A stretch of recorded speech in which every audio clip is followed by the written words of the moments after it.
We're live. What's up, Copy Squad? I am here with Kevin Rogers, the founder of Copy Chief, which is a copywriting community. I guess that makes us competitors in a little bit of a way, doesn't it now? Because I just started a new program called Copy Squad Lights community. Well, there you go.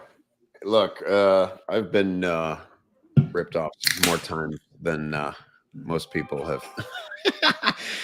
But I don't consider it competition anymore. I think if good people are doing good things for other good people, then it makes us all better. And so I know you're a good guy, and I wouldn't consider that competition. Just plus, we're in a mastermind together, so we can tell each other what we learned from it. Yeah, so that's something that I went and sort of in preparation for this chat, like to get in the mind of Kevin Rogers. I went and looked at some of your old Top One replays. And for those who don't know, Top One is Todd Brown's mastermind that Kevin and I are both a part of. And I watched the one that really, really, really intrigued me the most, because this is the one I feel like I relate to the most, is the one about the parade float. Yeah. Like that one still like scares me at like a guttural level. I don't know if you had any of that when you were going through that. Oh yeah. I still get it. There's still days where it's like, man, I could turn back. Like as you grow a business with a lot of moving parts, that's the analogy. Things move slower, and I could share what the parade float analogy is. You start to envy people who are still at the stage where it's really simple, having a direct line to your audience, right? Like I wake up, I have an idea, I write an email, I send it, I get replies, or I make sales. Now, for me to do that, it affects a lot of people's lives, and there needs to be planning, and there needs to be tagging, and there needs to be proofing, and it's nice to have everything look good, but man, it's we're performers. Like copywriters are performers, and I miss the days when I could wake up with an idea and perform it that day and get a reaction. I understand that. So for instance, when you came into the lobby, I was on the phone, and so what I was doing is I was talking to Tyler, and I said, Tyler, can you send an email out really quick to the list, like that we're going live right now? Like that's the kind of stuff that you're talking about. I was like, we need to let everyone know to be there, right, and start coming in. So like you say, I envy the people who are like that, but I feel like at one point, if you were like me, I envy the people like you, where like there's a chasm, and I can tell that me and Tyler and Zan are at that chasm where it's like, dude, okay, so the parade float. I want to come back to the parade float analogy so people understand, but you threw your organizational chart on the projector when you were doing your thing. And dude, like the way I could define the emotion of when I saw that organization chart come up was just hopelessness. Like just dude, like defeat. I was like, oh, like what kind of Tonka truck Mickey Mouse organization am I running? When I saw your organization chart go up, like how long have you been doing Copy Chief, and like when did you like turn it on and like actually do like get business, Labor Day 2014 is when it opened. So and then like we just like, I know it was like you and like a partner for a while, right? No, I had a writing partner. So when I started Copy Chief, I had been freelancing for about 10 years. I did the first 5 years solo, and then I brought on a writing partner for the second 5 years. And that turned out to be really great. And it was cool. And this is what's great about coaching. And you're discovering a lot of this too, I think now. It's like, you start to realize what an agency model could look like. For us, it turned out it was only a 2-person agency, because despite our efforts and expense of trying to bring on other copywriters, we always had to rewrite it, and we just couldn't get there. But when I started Copy Chief, Ben, my writing partner, was not involved. It was just something that you get to that point in the conversation I was having with myself for a few years. I'd get to December, I'd look at the books, And I go, great. Everything's good. Like I made more money again than the year before. I love my clients. I'm pretty burned out on the work because it was always launches. And I would say the phrase, I just got to get my own thing going. I just didn't know what that meant. I just knew that in order to sort of do this right, or the next evolution is you got to get your own income. You can't just be, trading your brain for dollars. And so that's what led to Copy Chief. And James Shremko was the person who helped me. I really modeled it straight after his community, his forum. And he walked me through every step of the way. I used all his resources, his tech people, same platform, everything. So that was a gift to just be basically handed the blueprint and told what to do. So yeah, 2014 and 100 people. I had no idea if anybody would join or not. And we sold out like in 2 days. And all of a sudden, I was in charge of 100 people. And, but the cool thing was that the first thing I realized that week was, wow, this is like parenthood in regards to like, I've worked on this thing for 9 months. I've sweated over it. I've like pondered its existence. Now it's here. And my first realization is like, this doesn't really belong to me. This is a thing of the world now. You got 100 people, 100 personalities in there, and they're all immediately contributing cool stuff, sharing cool ideas, helping each other, reviewing copy. Like a lot of that, some of that was engineered and a lot of it was very organic. And I just went, oh, that's great. Like, I get it. Like, I'm here to facilitate this. I don't necessarily have to lead it. And so I did start creating a lot of trainings and things, but for the most part, I just let it live and breathe. And that's how it's been for over 8 years now. Did you have to, because this is something we've been doing ours for maybe like a month or two, right? And it's like the same thing as you. We got like 100 people in there, and people are just contributing. And it's like one of my guys. So some of my old writers kind of hang around, like they're in my Copy Squad inner circle, which is like a higher tier thing. But I wanted something that like anybody could join, so I created Copy Squad Lite. And so we had a bunch of my old writers, just like they're passionate about it. They like to help out. And one of my guys was like, he hit me up one day. He's like, dude, he's like, I can't do it. He's like, I can't. They just keep asking. Like, there's a million questions of people just nonstop. He's like, I got to take a break. And I was like, bro, it's not that serious. Like, you don't even have to do it if you don't want to do it, right? Like, yeah. I appreciate you doing everything you can. But like one of the things that, I'd ask, because like you said, you're just facilitating the conversations now. And one of the things that I might even be almost overkill on my aggression on this, but like folks leaving unqualified advice is like my biggest fear. Is why I've never done the Facebook group thing, is because you end up with this when it hits a certain volume of people, you end up with blind. They're so eager. The blind leading the blind. It's always the people with the people who actually have knowledge to share aren't really like just posting every 5 minutes. It seems like the people who are almost the most lost seem to want to post every 5 minutes with advice for somebody. How do you deal with that? Yeah. Well, we've always had moderators for that reason.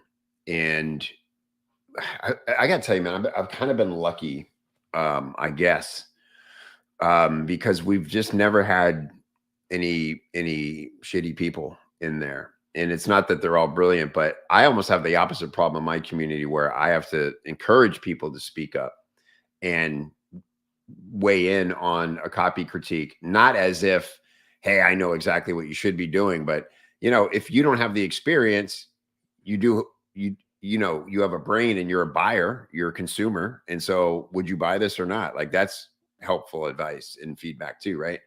And so, but we just always had moderators. And like you said, people in the community, it's an amazing thing about a community is like leaders will emerge always.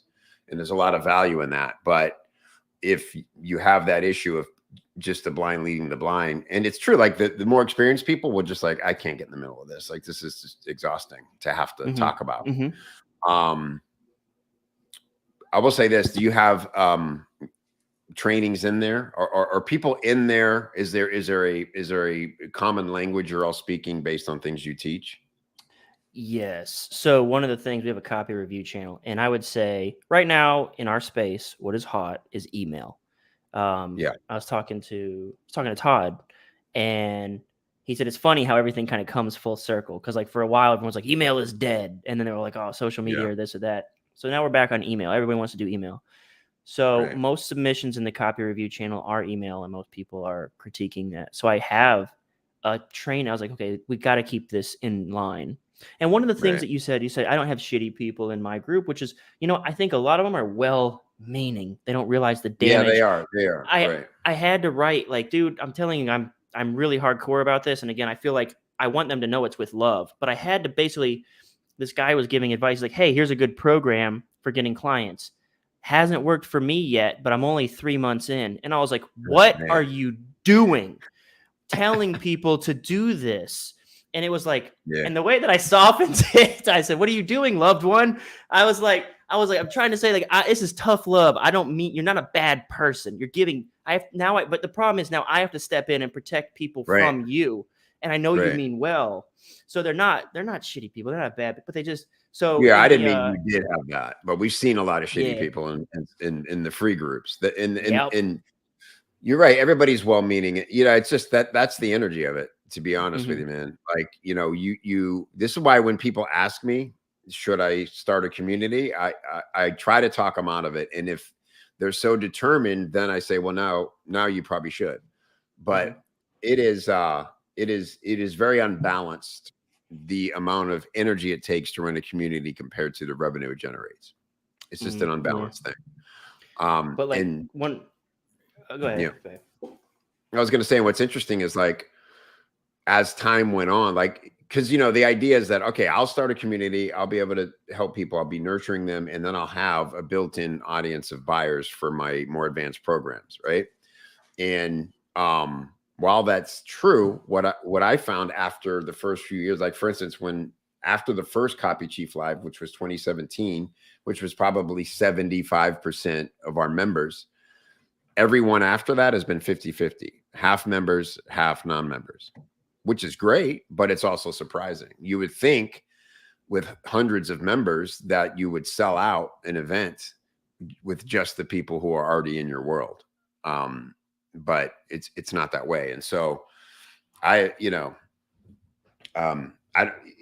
it's a tricky business model. And like I said, going back to what I said, I envy about people like, like Daniel Throssell, for instance. It's just him and his list.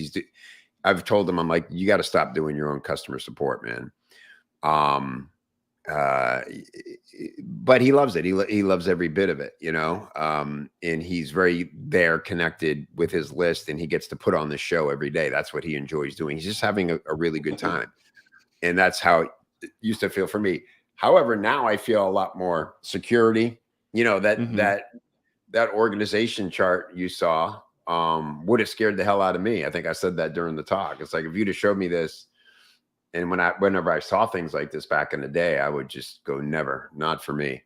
But you want to keep building by nature, and you realize in order to build, you got to create structure, and you just kind of keep going, and next thing you know how to do it. Yeah, it becomes like it. And man, there's so many names on your organizational chart. Like I know, like if I need anything, I send out a Discord message to Zan and Tyler, and it's like, hey, you got 5 minutes, and then we're in a meeting, Right. And there's like that whole thing of like, there's got to be people doing things that you don't even know about. Like they're doing their job, and it's like they're just doing their job, and like you're not. It's like that lack of control, that lack of oversight. Eventually, you sort of have to like step back, but yeah, you get security with that. I think it's a trust thing, right? Like you have to have a certain level of trust for these Yes. people. Yeah. Well, that's the other thing, is you got to learn how to manage people. And that's where culture becomes really important. It took me a long time to figure out how to design a culture. I always wanted to have a good culture, but you realize that it's happening by design or default. And when you decide to sit down and design it and kind of call out what makes a good culture for you and your team, it makes a huge difference. And you talked about, like, it sounds like right now, you guys, it's nice to be nimble. It's incredible to only have a couple people. I ran up until 3 years ago. I literally had like 3 people working every day on Copy Chief. It was just me and them. And like you said, now I have like 15 people between employees and contractors. There's nobody doing things I don't know about, but I'm not seeing every part of the process. I know it's a project. I know it's getting done. I don't need to, like, for instance, customer support. I used to not be able to ignore any customer support thing I saw because I don't want somebody having a bad experience. Now I have a really amazing customer support person who I know is on top of it. And so learn, you have to let go and trust. That's the bottom line. And you got to let shit break. Like, sometimes shit's going to break. Braddock says we look like cousins. I was talking to Braddock actually before this, and I was actually sharing a lot of the same sort of things. I was like, I'm talking with Kevin today, and it's like he's like, based on what I saw at Top One, it's like he's like, has it been when you made that switch and you got the security and the control, and now you got the org chart? Has it been like an explosive sort of momentum as a result of that? Or is it still sort of like linear? Like, what does that look like? You mean financially? You could call it financially, but even like just growing your organization, like not the internal, but like your customers and like reaching more people and like all of the above. Yeah, for sure. But it always feels slow, Like, for instance, the plan we made was, like you talked about getting on a call before this to say, oh shit, we got to email the list or whatever. Like, that would never happen now with us. That was planned a month ago and it was executed a week ago, and it's never not there. And so it's the difference of being proactive instead of reactive in your business. That's really the difference of having a team. And so what we did in our plan was, because we had things like that happening all the time. We used to joke, we used to call it the ball of overwhelm. Yeah. And I'd go like, it's not that complicated. Like, what are we really doing that all these people are needed to do? And then, so I'd bring one new person in the company thinking, okay, now it's going to be easy. Now we get this. And then they would be overwhelmed. And we just kept passing this giant ball of overwhelm around. And that's where we were like, okay, we need an actual system that we follow so nobody's overwhelmed and everybody can like showing up here every day and do their shit. And that's why we used EOS, and we followed it faithfully for 3 years now. And that's why we're humming like we do. But we built to grow. So there's 2 ways to grow. You either shrink to grow or you expand to grow, right? And so we expanded in regards to setting up a structure, getting everything set internally. And so now we can grow from here, double at least, without anything more than we have now. I might have to add some coaches or something, but so now all of our focus is on marketing. We just went through E5 from the ground up and created our first E5 campaign, working on cold traffic, doing all those things. So it will be an explosion now that we're only focusing on that, right? But to properly test an ad or an offer takes like 3 months, and so everything moves slow. Okay, so for folks who don't know, E5 is also part of Todd Brown's. It's like his framework for setting up campaigns and growing a business. EOS. So part of my research into the Kevin Rogers mindset, I started Rocket Fuel and got through the first couple chapters of that. And they did mention EOS, which I am not familiar with personally. What's that? Yeah. So it stands for the Entrepreneurial Operating System. And the book that I never wanted to read, like when I opened it, and I was like, oh God, I hope I never need to know these things, was Traction, Gino Wickman. And this is basically where he lays out EOS. Rocket Fuel is like the simple concept where they introduce the idea that every company has a visionary and an integrator. And typically the way we all start is the visionary, the founder of the company is the integrator. And you quickly realize I can't do this alone.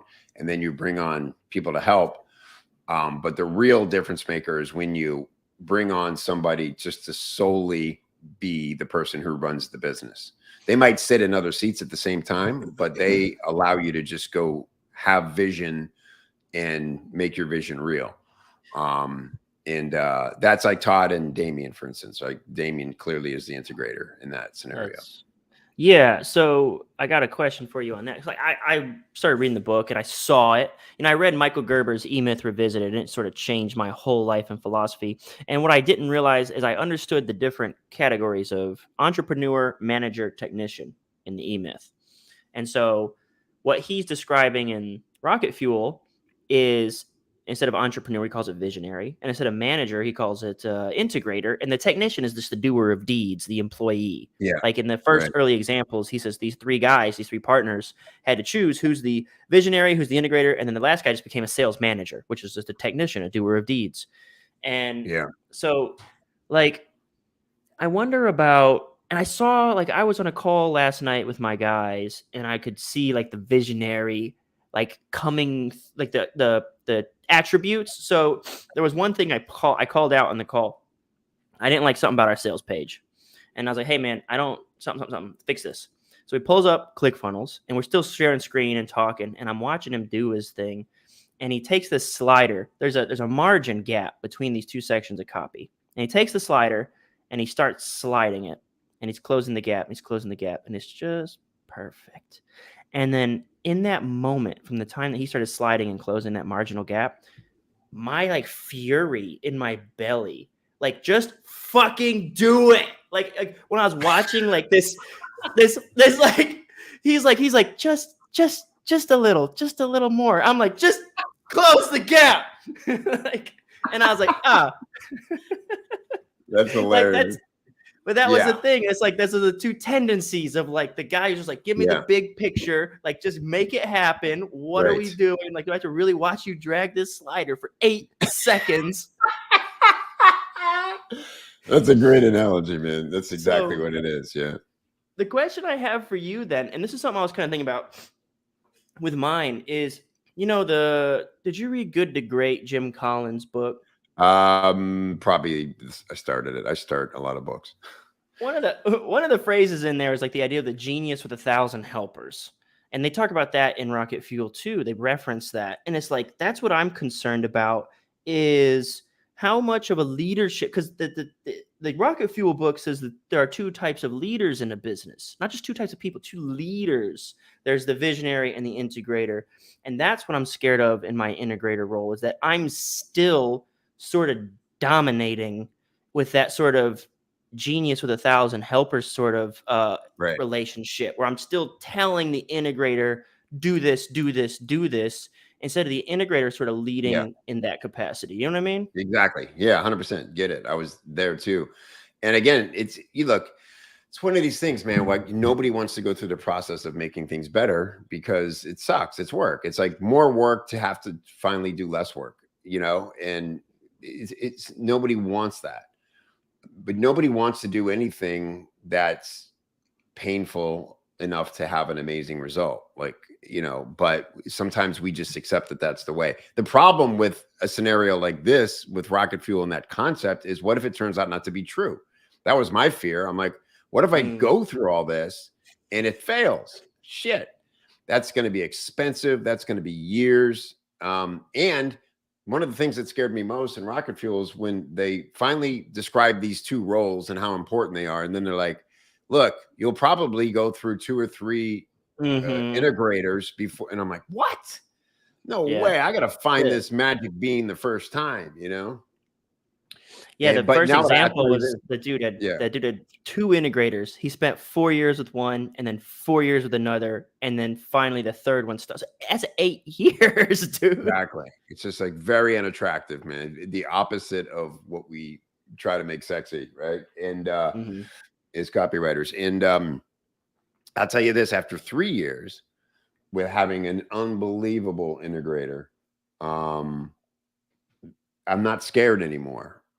even though she's irreplaceable because of her talents, her abilities, our chemistry, our relationship, we have the business set up in a way now where if she quit tomorrow, we'd make it, we'd be okay. And honestly, I don't even know if I would need another integrator because the team is like the integrator now, you know? That's what a really great integrator does for you is they set you up to almost not need them. But what's better than that is now, first of all, she had to get me free from the business. So she worked her ass off for 3 years to get me there. Now that I'm free, our goal is to get her free from the day to day and having to oversee. So we have project managers. We have, we replaced her abilities in those seats that you see on the org chart. And when she's free, we will start building things together again that are relevant, right? Not just to do them because we can, but because they're going to grow the business. I like all that because it sounds, I feel like, you're several steps ahead of me. And there are things that I feel like I had this talk with my guys whenever, because I'd read the E-Myth and a lot of this was predicated on that, was like, I am not going to be very helpful in a lot of, like, and on paper, it's going to seem like I am not pitching in. And the reason is because like the whole thing with the entrepreneur and the integrator, like I have to be free to do the Kyle stuff that I can't be like just sitting down tinkering with active campaign all day. Right. So when you want to keep someone like that, and you disclose as much or as little as you please here, like is like the smart move to say, okay, well, here's some equity in the business, like you help build this and grow it, or how do you retain? Like, are there strategies for that? Yeah, I looked at all those. In fact, it took Rachel and I a year to sign a contract because we both wanted to get it right. And again, it was one of those things that it's like, it was painful to think about formalizing. It was working.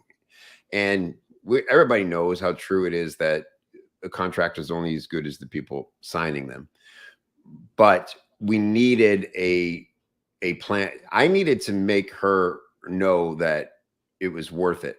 So I was replacing, asking her to trade in all the potential income she could make on her own. And I was her coach, by the way, for 3 years before I asked her to get married here and do this business thing. And so I had coached her on how to only accept the best opportunity for herself. But fortunately, she really wanted it. And so what we ended up doing, we talked about equity. We talked about all those things. It didn't make sense to do equity because Copy Chief is not its own business. It's still under my business, Kevin Rogers Inc. It's the only business I've had since 2006. And so, because what is equity and why do you do it anyway? Unless you plan for some big exit, right? Equity really doesn't make sense. What somebody really wants is to know that if I'm going to give you my time and dedicate everything I can do to helping you grow your business, what do I get for that? And so if you decide to sell the business, do I get a cut or what? Right. So we built what we call a golden parachute, meaning if we achieve our goals and have all the revenue we expect, and I wake up one day and go, I don't want to do this anymore. I'm done. I got what I need. She's not just like screwed, So she gets a percentage of a potential sale for every, and it goes up for every year she's in the business with me, right? So let's say it's 10%. Second year she get 15%. Third year, whatever it is, up to a certain point where she knows if she's growing the business, she's growing her payout when it's over. Okay, that makes sense. So I guess like the way that I sort of looked at like the idea of equity was sort of like a cut of profits so that they're incentivized to grow the business, and then they get their pay goes up with that. Oh yeah, you certainly do that. But equity is a very legally binding, and it's sticky too, because now you have people on your board, and it's that's another reason it wasn't attractive to us. It was just technically complicated. from a legal standpoint. But yeah, absolutely. Like build in profit sharing and bonus incentives. You know, those things are tricky to figure out sometimes too, but um, I think you absolutely should do that. Look, you want a good person to wake up every day thinking only about how can they grow your business because that's what benefits them the most. Yeah. And so you got to give it to them. And so with this, like it sounds like you sort of already had a relationship with this person. Now I've had people, it's weird because I got people in my circle and orbit who just sort of believe in me. Like that's kind of like that the visionary thing of like they like they like the way that I sort of see the world. And a lot of them I've coached into becoming writers that are successful now. And so they pay it back. They go to the Discord and they leave feedback and they do stuff like that. And I had someone reach out recently and he has his own business, but he's been in the Copy Squad Inner Circle for over a year now, I think. Mm-hmm. And he's like, hey, I kind of want to join up. And he's like, I want to get on board with what you guys are doing. And it's like, so the integrator thing, one of the questions I have for you is like, hey, how much of that is a leader attribute, like versus like me just telling him what to do? And the second thing is like, what I'm scared of is I don't want to be the smartest. I feel like, and I don't mean this in an arrogant way, I don't want to remain the smartest person in the room. Like that if there's a problem that I can't solve, it's unsolvable all of a sudden. You know what I mean? 100%.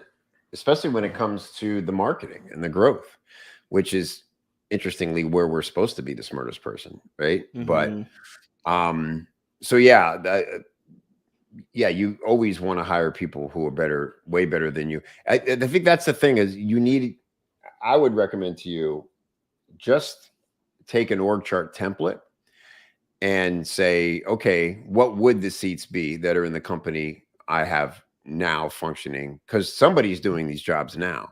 But if you've only got two guys, the three of you are filling every single seat. And when you realize what's involved with every role, every seat, you get why it's like, I'm not paying this person enough, or I'm paying somebody else too much. This is imbalanced. And I would be much better off having more people serve these roles. And some of those are going to be contractors where, you know, the amount of time we waste having people do stuff that they don't like doing or aren't qualified to do is unmeasurable. And so that's where, you know, like it's not even about being the smartest. It's about having your time free so you can go get smart about the things that matter to you now. Okay. You know what I'm saying? Yeah. I remember there's so many conflicting philosophies like bouncing around in my brain. I like the idea. You said something about the overwhelm ball, and you've said it now a couple times, doing something you enjoy doing. We had to have one of these a couple of weeks back where it was like we were just launching and creating new campaigns every week. And whatever reason we weren't crafting them in such a way that like, because they were rushed, they were garbage. They just weren't good enough to be evergreen. Yeah. Like we kept having to scrap them after we run them. Like, oh, it didn't work that great. So we're going to scrap this. Right. We wasted that week. And so we came to like a tipping point where I got on the call. And because of my temperament, like I was frustrated with the lack of energy where I was like, you know, things are already sort of overwhelmed. And it's like everyone sort of shows up like, bleh.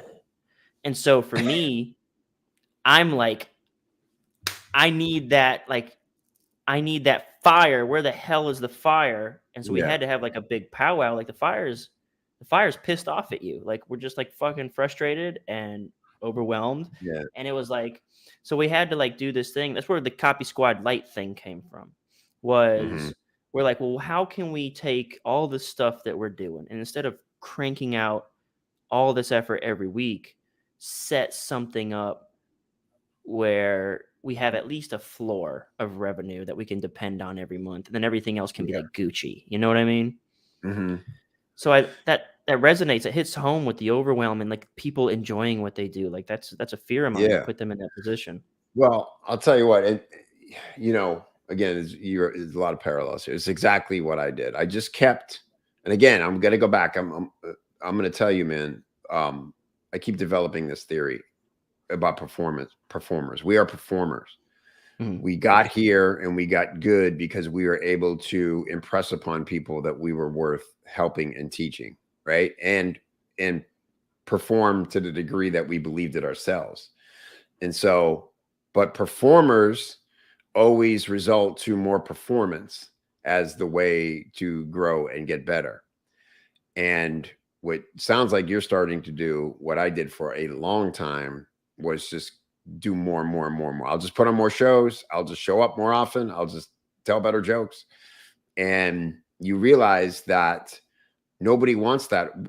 You're overwhelming your audience. I'll tell you what's going to frustrate the shit out of you, bro, is when you've been open a few years, people are going to, when people start leaving your community, which will always happen, people will wander around and they're going to go different places.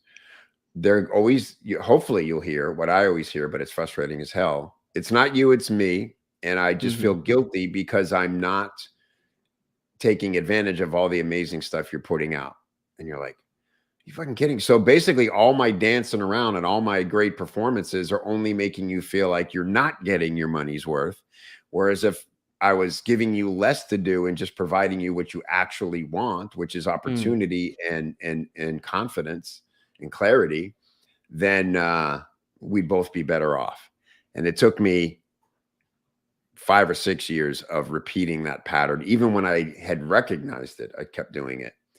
And we're at the point now where we're promising no new products, no new offers at all. In fact, that was our promise 2 years ago when Rachel came on. Dude, I could literally never create another piece of content for the rest of my life and only celebrate, my top 10% of stuff that I've created over the last 8 years. And it would serve people better, right? Because there'd be less to read and figure out.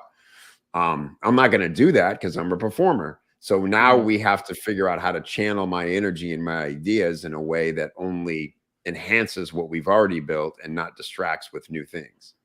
That's what the challenge becomes. That's interesting. I love that because one of the things that's frustrating me, and that performer analogies. I mean, that's, if you look at what we're doing right here, like, why does this channel exist? Because I started hiring other people and I tried to pull myself out of like the day to day. And so they started taking over a lot of stuff that I would be busying myself with, and I got bored. And I started a brand new channel where I'm just going to have conversations with marketers. Like, again, there is no business plan surrounding this. There is no end game. This is just like, this would be neat. This would be fun. Because I am just like, in that analogy, I'm the performer. Like, I just want to be doing something. I get bored. I relate to that a lot. What else did you say? Like, and I lost the better point that you had. There was a second point I was getting to. I lost the better point about overwhelming people with value. Yes, that was it. So, good call. Way to nail that. With the products that I have now, so for instance, one of the products I have is called Automatic Copy. And what it does is it teaches you how to do the research. And the reason it's called Automatic Copy is because when you do the research does the writing for you. All you do is you take the research and you start to label, like, you have all this data that you've collected. Where in the sales letter or sales argument does this piece of information fit? And then all of a sudden it becomes like a outline for a sales letter. And then all you do is that's where the NESB stuff, new, easy, safe, and big. Now you take that data and you have to tie it to some sort of emotion, that it's new, that it's easy, that it's safe, that it's big. And so Automatic Copy, that's where the name comes from. You don't write copy. Like, one of the common pieces of feedback that I give to my writers is, you wrote this. I can see where you went off the rails of your research and you just started, like, off the top of your creative little brain, started writing copy. And I was like, no, I caught you. I caught you like red-handed. You wrote this, didn't you? This is not from your research. Like, I love that. This is bullshit. Yeah. This is bullshit. You came up with this and it's not real. So, in the Automatic Copy program, I created that right when I created the book, Take Their Money, which I wrote. It went out like the first month of 2019, I think. 2019 is about 3 years ago. And since then, my research process has gotten a lot more sophisticated. And what I want to do, and I say this all the time, I cry baby, blah, blah, I'm always like, I want to just have all my time dedicated to sharpening the products that are already out there. Because I've learned so much since I launched that product. Like, I just want to go Right, back and right, not create right. new products. I want to, the people who have that product, I want to add modules and extra and like, or sharpen it and say, hey, actually, here's what really works really well, new tricks or something like that. Right. For your business as your service, you mean? And so instead of helping people create new things, just take what they have and make it better. Well, like, because we were trying to write or create new products all the time, and instead of creating new products, like Sam Ovens, the consulting.com guy, did you follow him ever? I know of He's them. Yeah. he's super hardcore on having like 2 or 3 offers max and like Yeah. just sharpening them forever. And I'm like, Well, I'm look at jealous of look at that, the any. simplicity. Yeah. Well, that's what and again, it's taken me 8 years to arrive at that. In fact, my last call with Todd Brown was about exactly that. I don't think he'd mind me sharing that, but that's what they do in their marketing. He calls them bullet campaigns, meaning just fire the bullet, right? And so they Mm. have a few products that they have campaigns around, and they just basically rotate them. It's time for this campaign, it's time for that. They don't have to go rewrite it every time. And we realize, like, oh, again, simplest thing ever. But when you're in the busyness, you don't see how you could get unbusy. And we know our products. Like I said, we don't need to create anything new, and all we need to do is keep optimizing those campaigns and keep launching them, right? People will, people could see the same. You could use so many emails over again and repurpose them. That's one thing that I find a little crazy about, some of the, like Ben Settle now, I know, or have heard he's rotating a lot of emails because he's been at this, 10 years or something, right? But I was talking to Daniel Thrustle about that, and he was like, yeah, I'm still like determined to write everything fresh every day. And he does, but he could see maybe someday where he might repurpose things, but the point being, it's against our performer instinct to ever reuse something or to worry that somebody's going to see something twice. Ramit Sethi had a great quote on this. If somebody asked him about that, and he's like, you should be so lucky if somebody sees something of yours twice. Oh yeah. Right? This is I had to program this into so many copywriters' heads. Like, we email our list 3 times a week. And I'm like, they never saw one of them. Like, maybe Yeah. one a week. And then it's Yeah. one every 7 days max. Like, they don't understand how. Yeah. Dude, I'm doing something for the first time in this campaign that's coming up in a couple of weeks here. I'm taking sections of the sales letter and using it word for word, and even with the same formatting in emails for 3 of the emails. And I did it partly because, well, I was like, why am I going to find another way to say the same thing I just said in the sales letter? Why don't I? Because under that same premise of, even if they do read it entirely in the email and see it repeated on the sales page, it should only assure them that I have congruency in my messaging, and it'll impact them differently in the full context of the sales letter, right? And so I think it's actually useful to repeat your messaging and show congruency on your principles and your points, rather than try to put on a new song and dance every time you might get somebody's attention.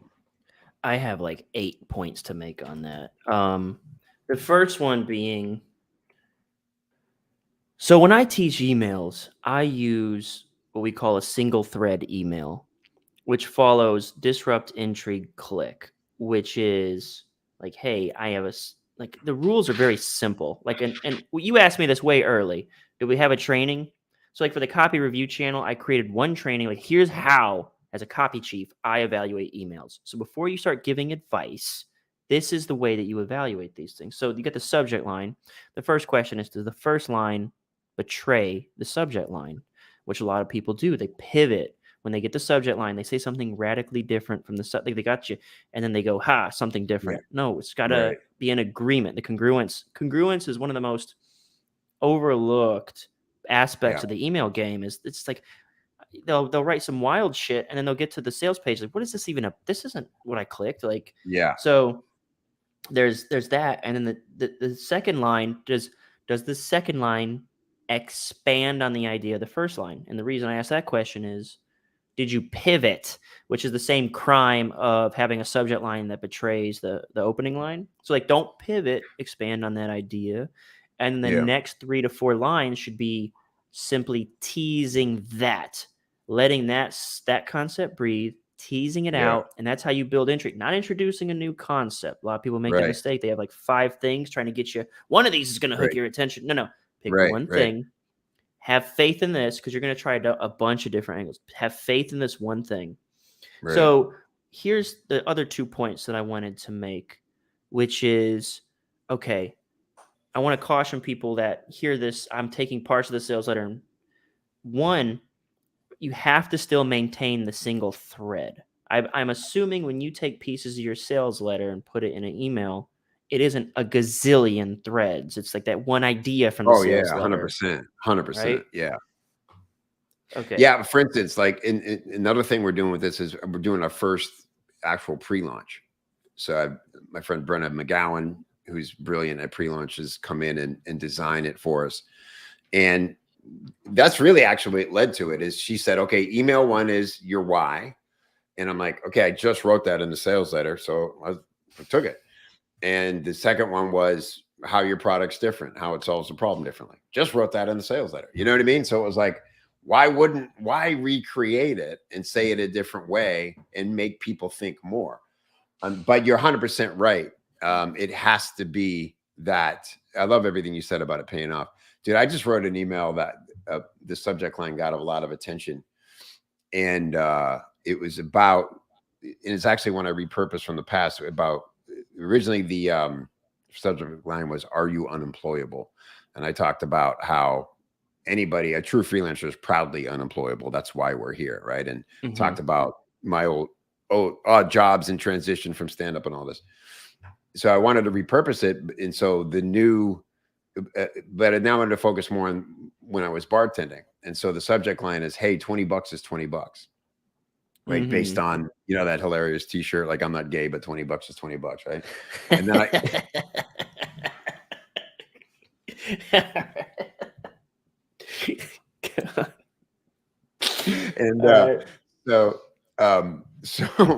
but the first line, I'm like, this has to pay off, but I don't want to say I saw a funny t-shirt that said this. Right. I just wanted people who have seen that or know that joke to go, well, what's he going to talk about? And so the first line they see is, when I quit stand-up comedy and needed to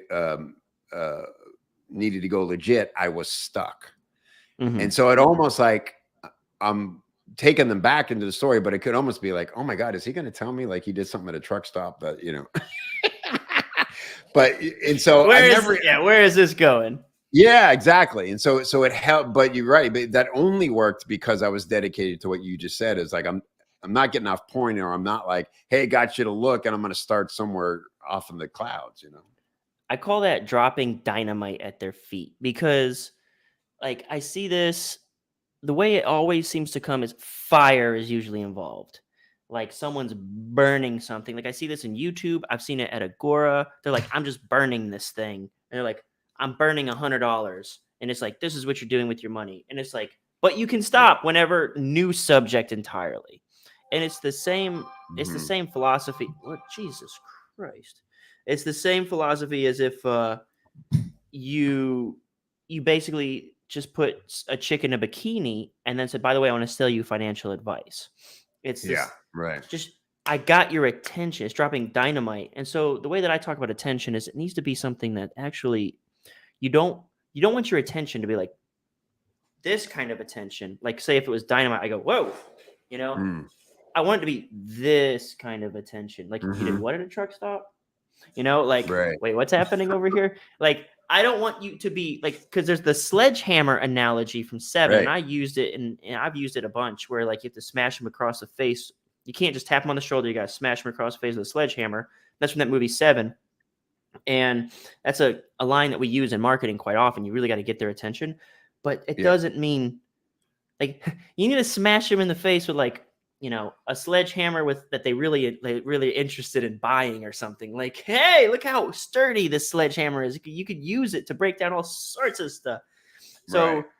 that dropping dynamite thing, like I love that. That's a great term. Yeah, it comes from I've been around long enough to know when this shit started. It was I kind of blame Frank Kern. He's the one who really popularized the idea of a pattern interrupt. He's the first person I think who ever said that publicly and called it that. And it overnight became the most hackneyed thing. Everything was like, the screenshot would be like a platypus. This is a platypus. What does a platypus have with you doubling your income? And you're like, oh my God. It's so bad, dude. And it just instantly became, and then it lasted for like 2 years. Everybody talk about people, the blind leading the blind. Oh, what you got to do in the VSO is lead with a pattern interrupt. And it was brutal, dude. Brutal. And so I hate that stuff. One of the other points that I had, I made myself like write down a couple little things here about the email that you're doing because your brain is so much more advanced than a lot of the folks listening. No offense to the folks listening. This is also my gripe. Who came up the right conversationally line? Was that John Carlton? The right You should write conversationally. He's first I ever heard talk about it. Yeah. Right. So, and he's like your OG. He's my guy. Mentor, he might have got it from Halbert, to be fair, but yeah, he was definitely a proponent. So I have a bone to pick with that line. I have to start there. I might have told this with you before, but like the problem is he's smarter than whoever he's telling. He's better than whoever he's telling to do that. So the way that I use is the analogy, we're at a bar and you and me are hanging out, or me and, let's say, Jeffrey.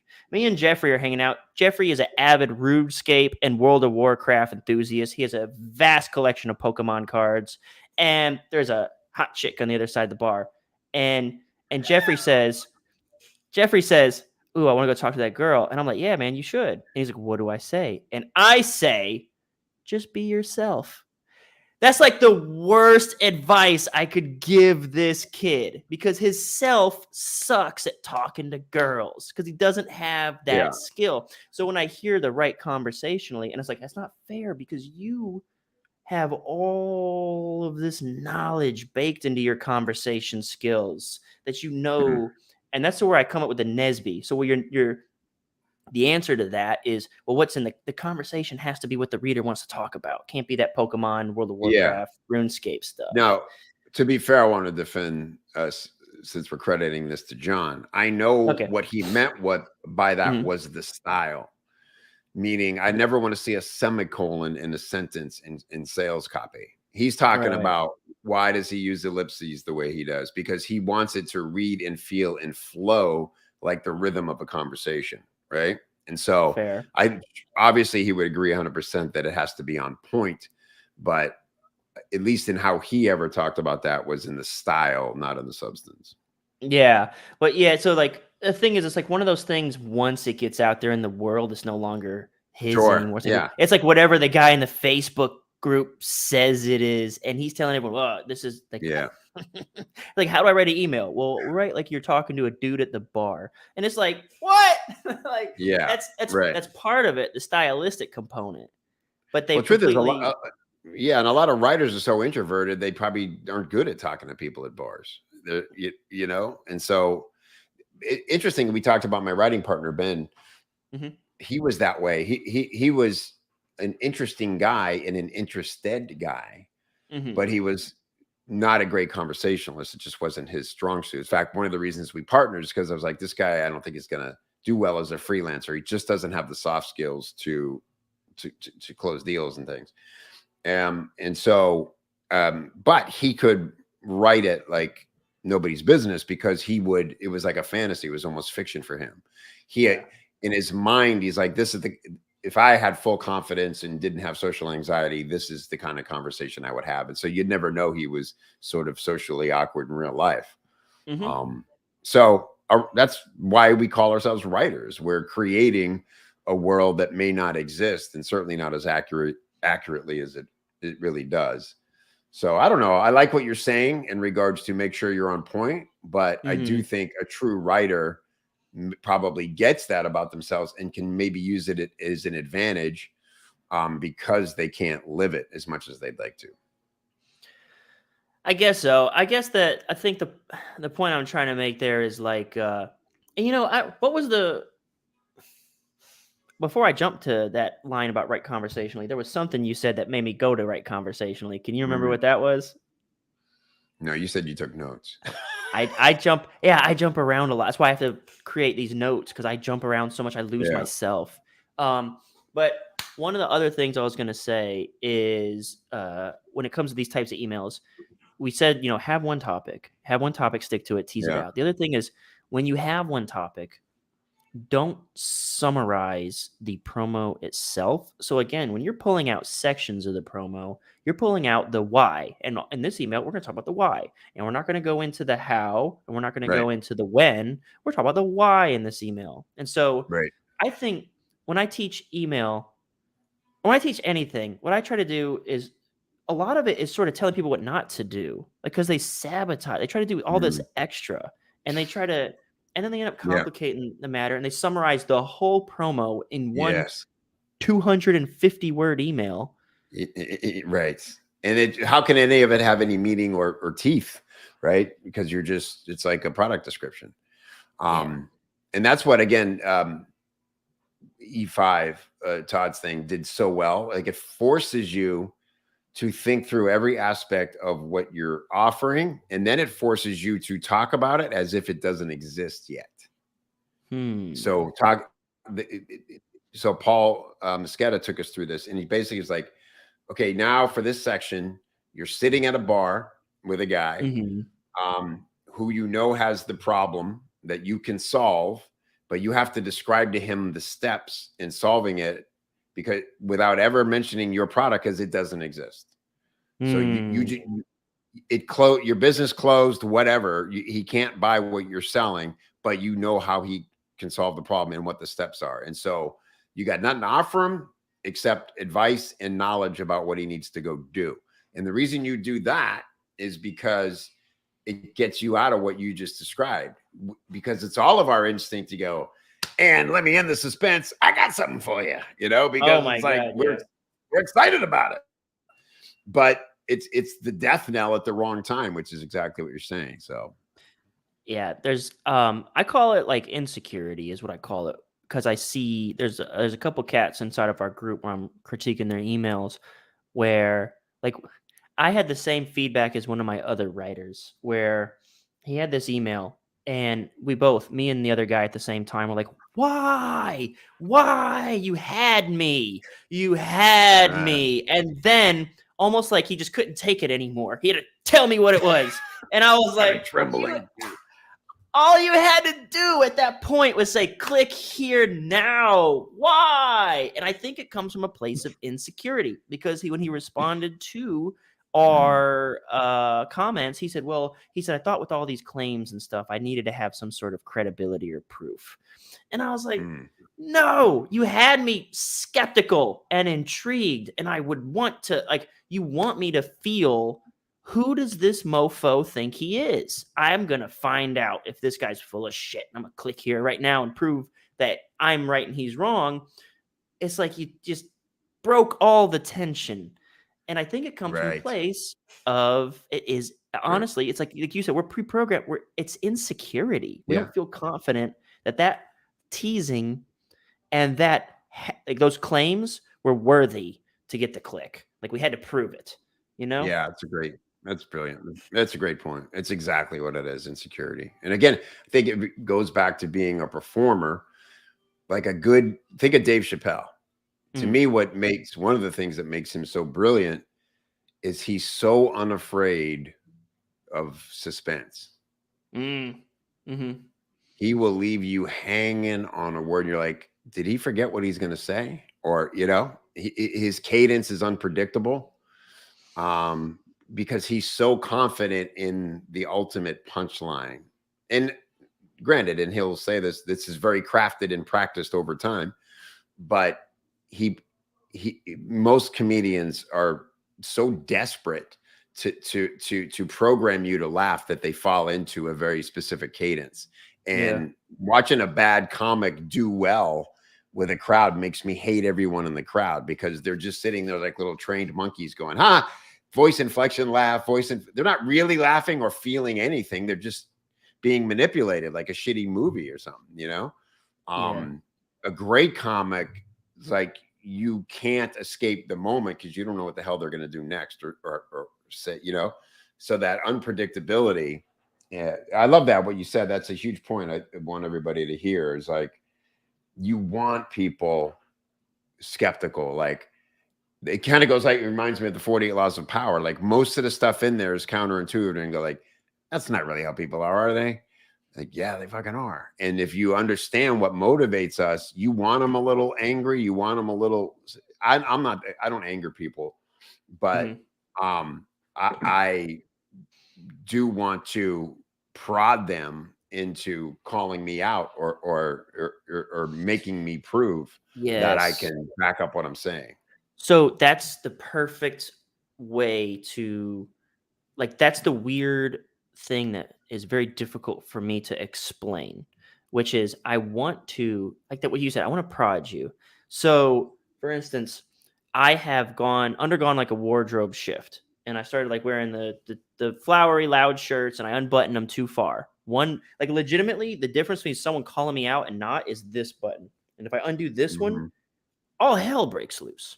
And so it is, I'm telling you, like, I can't not get a comment, like, just because of that one. If this one was done, it would be like, you're in line. You're in line. You're right. A little edgy, but not too much for me.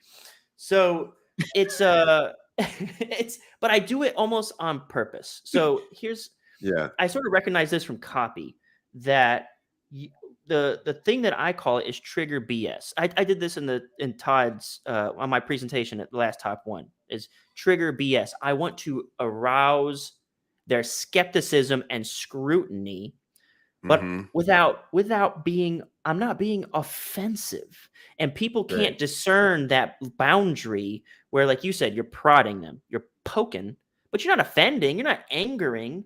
It's almost like the difference between like anger and outrage has a little bit of separation, and you walk that line. Yes, and that's great. I like, that's something I really wish I knew how to communicate better, is that I do this to get a rise out of you, but not to make you angry. I do it to I'm gonna make, so one of the things I said on my last thing with, I think it was with Jake or maybe Nabil, was I won't go to the top of the YouTube algorithm because I'm too diplomatic. Like, I don't just go out of my way to say something inflammatory just to offend.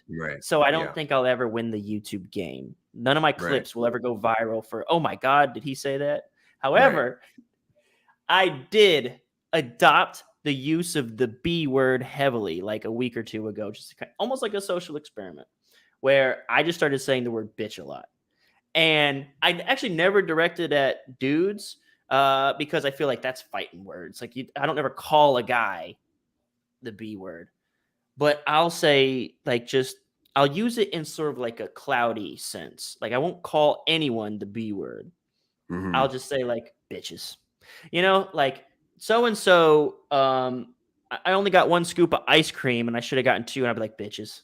Like, I just kind of do it. And it's like, like I said, I didn't call anyone. And I didn't, but I can see, like, these are these sort of inflammatory, but not offensive. Like, I didn't call you a bitch. So it's like, I'm sort of like finding these little things. So meaning you, so your experience, I'm sorry. Yeah, go ahead. You're probably going to say what I was going to ask. It's just little experiments. And what's crazy is you see people. Here's the way I look at it. Everyone's wearing a wax mask. And when you find these little abrasive maneuvers, the shirt, the words, you become iron wool. And that's what abrasive is. And you start their wax mask. So I was out. I could tell you a story. Do you? I want to give you a moment there to, like, because I could. This story might last a minute. I want to give you a moment if you had like a question that I'm steaming. No, I like it. I think it's a good flow. So I was out at a wedding. There was another thing I wanted to say by Dave Chappelle being awesome. I almost forgot this. Dave Chappelle is so awesome. I watched his SNL stand up We could talk 10 minutes about before that. yeah, Yeah. before I delivered my speech for the wedding because I wanted to have jokes. And I was like, well, how does a master do it? And it was like, holy crap, it sounds like he's just talking. Yeah. Like there is no, like you said, setup, inflection, like punchline, gotcha. Never. It was just Never. like, and I tried really hard. Like I picked the topics I knew I wanted to make fun of, and I was like, how could I tell like a small short story or like without being like obvious about what I'm about to do? And Yeah. dude, wow, Dave, when you look at it, like that's the thing, like good copy. People say, oh, it's easy, I could do that. That's simple. That's simple writing. Right. It's the same thing when Dave Chappelle does it. You're like, that's easy. Exactly He's right. just I can get up there and bullshit. Yeah, right. That's what mastery looks like, by the way. It looks like it must have been simple to do. That's so what, cool. yeah. I'm gonna wait, you have a story. What's the story? Yeah. So the story is going to be a little bit, it's going to be a case study of my triggering people, I guess you could say. Okay. So we're at a bar. It's the night before the wedding and we're all hanging out. And so there's two stories to this. The pre-story is I sent my friend a text message and I said, hey man, don't you like Sea of Thieves? And Sea of Thieves is an Xbox game. Sea of Thieves. It's a pirate game. It's like a multiplayer game. And the dude answered, he's like, yeah, it's really great. I wish more people would play. I wish you guys would buy it so we could all play together. And then I said, well, see if these nuts will fit in your mouth. And the whole chat. So the whole chat exploded because he was like just talking about how much he loved this game. And I like nailed him. So the chat goes wild. And like people are calling me up like, oh, that was a joke of the year. And I was like, I got him. So I'm showing my girl. I'm like, oh no, I'm like dying laughing. I'm like dying when he finally gets it and he gets nailed. And she's like, what happened? And I was like, all right, read this. And I showed it to her. And she did the thing that makes you just kind of die inside a little bit. She's like, I don't get it. I don't get. And I was like, ah. So I'm hanging out with my sister and my brother-in-law. And my brother-in-law was in the chat and he was like, he's like congratulating me, like patting me on the back. And he's like, this is the best thing. He's like, this is the best joke ever. And I was like, I know. I was like, but then my girl didn't get it. And that really like, I'm like worried that we might not work out.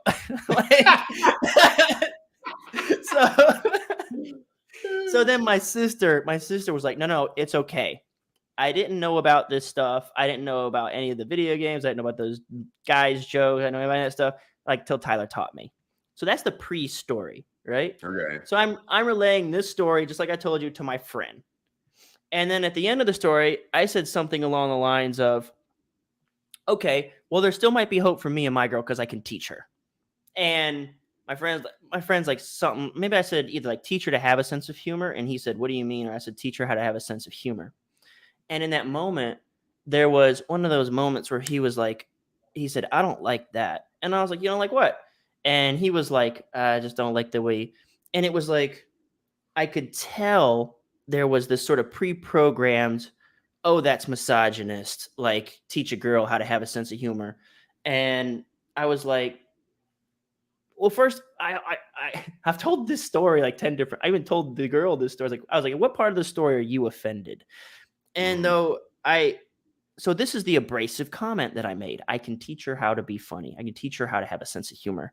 It's like a slightest little, that's not even like hardcore. I could go so much worse, but you could see the reaction when I said it. And he's like, I just don't like that. I don't like that. And I was like, why don't you like that? And he couldn't explain it. And then I was like, okay, well, who are you defending right now? Because my girl wasn't offended when I told her this story. Like, you're a guy. Like, where is this, this valor coming from right now? Like, what are you doing?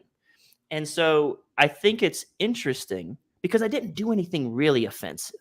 But you can see, like I say, there's a wax mask and I'm scrubbing it away. You can sort of see, like, who are you? Where does this offense come from? Like, where is it? Was all of this engineered? Like, obviously these nuts thing was genuine, but then from there, It's the thing hilarious. with your girl, did you go around telling that story as part of one of your experiments, like with the open shirt, or was it just something where you liked the story and you started becoming interested in people's reactions? It was just a story I was sharing with my boys. You know, as I Okay. share with all my boys, it's like, this is hilarious. I told this joke, but then my girl didn't get it. But don't worry, I'll Yeah. teach her how to be funny. And when I Yeah. said Yeah. Yeah. that, like all of a sudden I shared the story. I said, I'll teach her how to be funny. And then all of a sudden it was like, offense. And Well, yeah. so I think what's interesting is I start to see these patterns of like, I almost think of it as like a sort of confidence hierarchy, almost like comfortability, like, like triggeredness. I don't know how to explain it yet. It's sort I of, think yeah, no, it's interesting. I will say this. I don't think it's as group think, maybe, as if I don't know if that's the right term, but to me, it's more of an individual thing. First of all, I want to commend your friend for actually saying that to you, just Mhm. because not a lot of friends would say that. Like they'd just be like, they think it, or maybe go behind your back and you're like, well, that's Kyle being kind of a dick about his girl, Yeah. It's cool that he said, I don't like that, like, and at least you got to have a conversation about it. It's interesting though, because it's all relative. Like you said, like, what is this valor? Who are you protecting? Because the idea that you could train her to, get your humor came from, who was it? Your sister or another Yeah. girl? Yeah. And so, like, obviously she's very different than this guy, but they'd probably be okay in a room together. And right. You know what I mean? So, and Mhm. I think what triggers us is so individual sometimes. And then what happens is we either are we're always searching for identity and tribes. And if you genuinely have feelings and then you find a person or a group of people who help you validate and understand those feelings, I think that's healthy.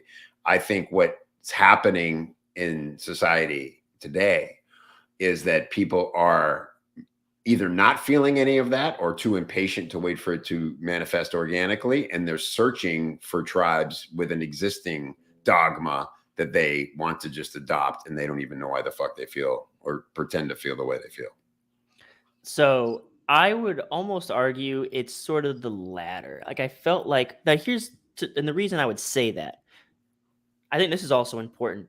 I try to have a reason for why I would say something. So this goes back to the conversation me and him were having. I was like, can you explain to me Yeah. where this is coming from and who in your life someone said they were going to teach you something and it has impacted you in this way? I didn't say it very clearly and eloquently like that at the time. Right. Instead, I was like my fifth old fashioned in, and I was like, who the fuck are you protecting? Who the fuck's back do you have right now? What are you even talking about? That's kind of what I was saying. Yeah. It's like, so he was just like, I just don't like it. I just don't like it. And I was like, but why?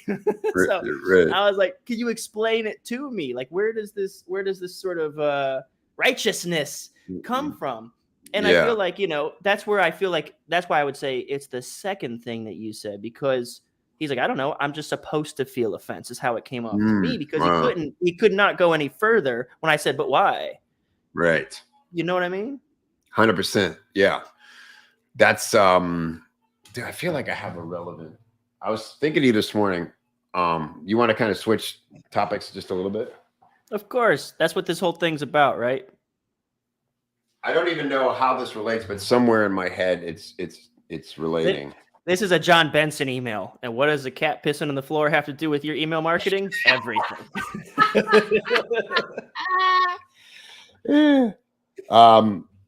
Okay, so what made me think of this is this idea of like chicken. We're kind of talking about a chicken and an egg thing, right? It's like, and again, we have this whole conversation about, extremists on both sides these days. But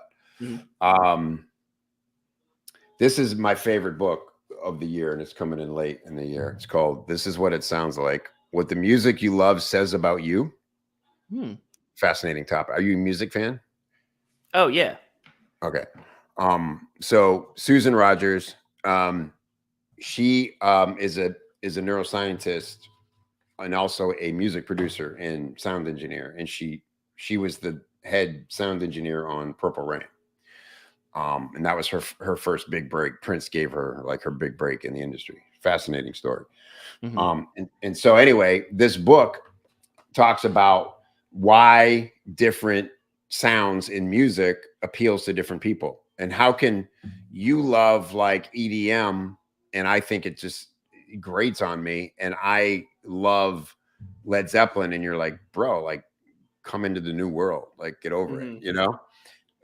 And you can have these, you just not hear shit the same way. And so in this part I was reading this morning, so there's 7 things that determine how if and how much you'll be attracted to certain kinds of music neurologically. Do you want to know what they are? Click here now. Yeah. Are you mad enough to care and want to click and call me out? Yeah. Because it's funny, because you know what? It's funny that you say that, because I have a hunch pre-programmed in my head that I want to see if I'm right, and it's why I want to hear your segment. Okay. And then I'll tell you my hunch. Want to guess any of them, not knowing? I kind of feel like it would be more enlightening. I wrote it down so that I can't like backtrack. Okay. So go ahead and go through 7. Let's see how off or accurate I am. All right. Number 1, authenticity. Number 2, realism. Number 3, novelty. Number 4, melody. Number 5, lyrics. Number 6, rhythm. Number 7, timbre. Oh wow! So I see those are the properties of a music that would appeal to you depending on your individual, and how they're presented and your predetermined likes and dislikes and reactions. Yeah, the way your brain interprets things. So I was actually going. I think I was coming from the wrong side of the coin. I thought the thing, because this is what I was going to ask you, was does that book address the impact of associated memories and points in time? Because I feel like so much of the music that I like is associated with my college party days. Like I always think when I hear this song, I'm like, yeah, it pumps me up, makes me think of good times with my buddies and stuff. Yes. And in fact, that's what this whole chapter is about. And this is novelty. And I'm the same way. I go back to the same. I was comforted to find I'm not just boring. She's like, there's a certain kind of listener who cherishes their record collection and can go back to those and love them as much or even more every time they do. And that's me. I like discovering new shit. But I'm not some people only want to be challenged and surprised. And then, so they like, oh, did I lose my camera? Yeah, I can still hear your audio though. Oh, the camera died. Here we go. And so they like art house music and like really challenging stuff that I find just, 20 seconds in, I'm like, can't do it. I'm annoyed. I'm irritated. Right. And so anyway, my point was this, that I'll see if this is relevant as I remember it when I read it this morning, because I underlined some of it. Okay. There was a test. There was a study. A clever brain imaging study from Robert Zatori's team at McGill University explored the link between music novelty and mental rewards. While lying in a brain scanner, what do they call the fMRI thing? Each participant listened to a section of unfamiliar tunes in a variety of popular styles. The researchers observed activity in the listener's nucleus accumbens, a brain structure involving in generating the experience of reward, right? It's really fascinating as copywriters. So after completing their brain scan, each participant was presented with a list of the songs they had heard. They were asked how much money they would pay to hear each song again, ranging from $0 for I never want to hear it again to $2 for I liked it so much that I'd spend the maximum amount to hear it again. The scientists realized that they could predict how much money a listener would pay to hear a song again based upon the response of the listener's nucleus accumbens. I'm probably saying that wrong. But so they could see on the brain scan that it's firing in a way where I guarantee this person is loving the song and will pay to hear it again all the way down to kind of indifferent, sort of interested, whatever, to get the shit out of my life right now. I'm gonna go crazy. And so when that comes to you and you say like your personal impact from that, you say I'm not just boring. What does that mean for you? Well, the thing I want to, reason I even brought that up was because what we were talking about a second ago about your experiments with people. Mm-hmm. And sometimes we don't even know why we feel the way we feel and what we're defending. And that's on us now. Like, to me, what makes someone smart or intelligent is that they will spend time unpacking that, figuring that out. Right. Mm-hmm. Yeah. A dumb person or like a drone or a zombie is just going to say, well, I don't like it. I just don't like it. And it's kind of like, not to get political, but like Trump supporters, for the most part, just feel very programmed. There's all those videos of like Daily Show and people going out and interviewing people, and they just say things they've been told to say, and they don't. Mm-hmm. If you ask them 2 questions about it, you know what I mean? Or pick any political party, Yeah, I mean, that could also, and just playing devil's advocate, there's plenty of, like, it's really like in the intelligent ones of that side will go out to find the ignorant ones of the opposite side. Because I've seen plenty of intelligent conservatives just go to college campuses and be like, who's the president? And they'll be like, John F. Kennedy. Well, that's just a complete ignorance. But to me, it's like when you have a dogma that you're literally willing to kill for, that you can't back up. That's the danger, and 100% exists on both sides in the extremes. Right? People firebombing, lighting Molotov cocktails over something that they couldn't even give you a page of research about. Right? Fucking bizarre. But to me, like, that's why it was relevant. And what we have to remember as copywriters is like, we can only do so much because market research, we can't hit every mark for every buyer. And that's why I think authenticity and congruence and honesty and proof are always more important than cleverness and persuasion. I think the concepts. I love how you tied that back to copy, you dirty goose. How did you get that all the way back to copy? So I think one of the things that I have recognized too, as I've been doing a lot of this weird shit that I've been doing, I get bored, right? I think a lot of social dynamics and interactions are so heavily copy based and oriented. Like the idea of, you could say like the trigger BS idea. I see that working in my life. And this is something I've talked about in previous podcasts. I believe like the idea of attraction between a man and a woman is a man's ability to handle tension with grace and poise. And so what I do is I can seek out and create prod. I can create tension. It's not offense.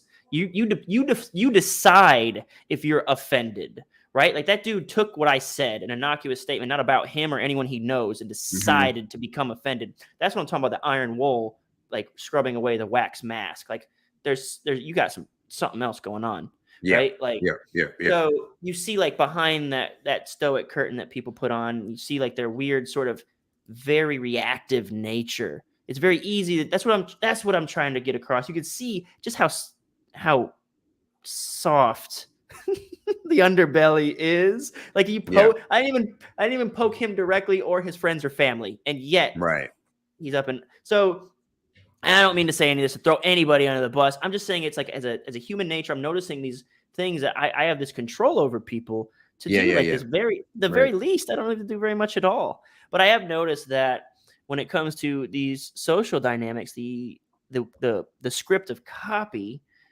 does apply, because copy is really just figuring out what your blueprint is, your values. And in the most basic of sense, I sort of boiled that down to new, easy, safe, and big. Or as a person, that's what you value. Those would make your little happy triggers go off in your brain, in your lizard brain.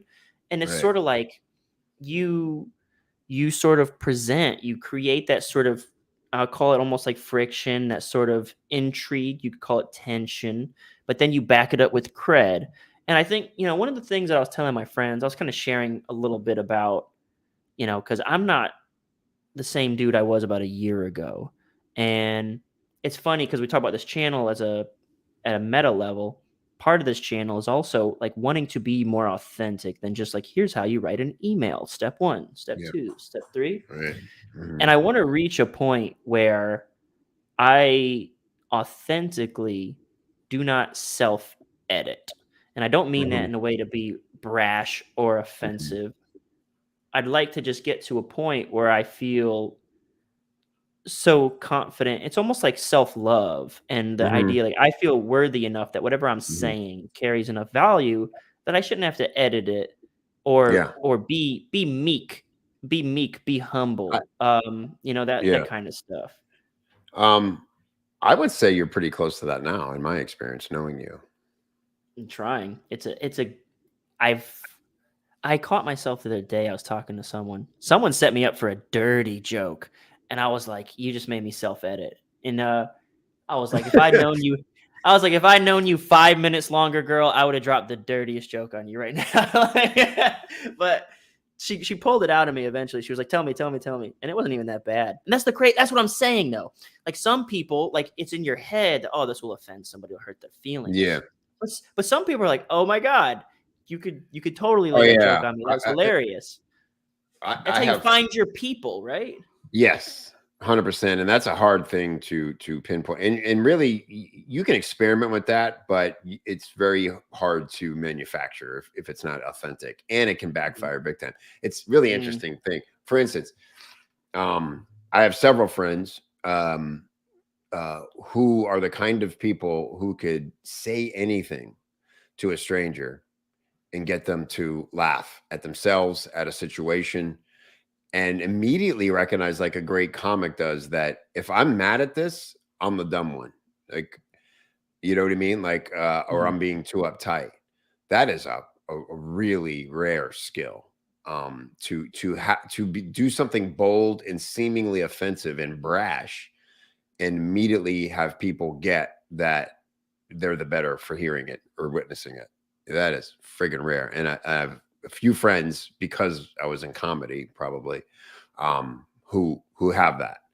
I have the opposite of that, where even though I consider myself a pretty good ball buster, most of the time I take the shot, somebody ends up with their feelings hurt. mhm, Um, and it sucks, because I have learned to put up a really strong filter, mm, especially now mhm. because I'm in this role, and I just don't like offending people. It's not enjoyable for me, you know.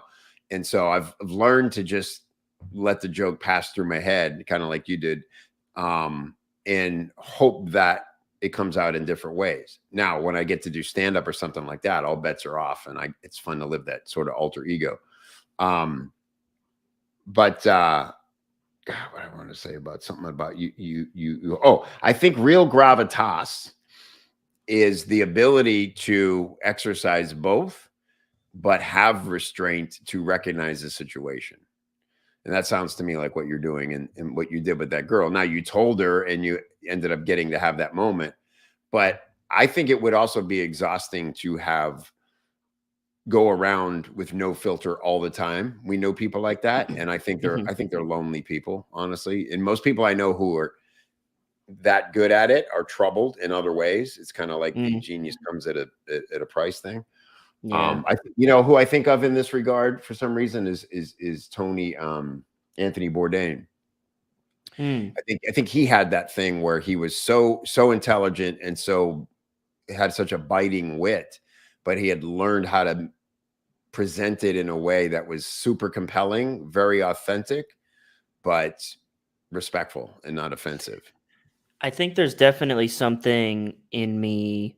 So, for instance, I had a girlfriend once that told me that the way that I say "fucking," she's like, when you say "fucking," it sounds like you are mad. Like when you say like, I say this fucking door won't open.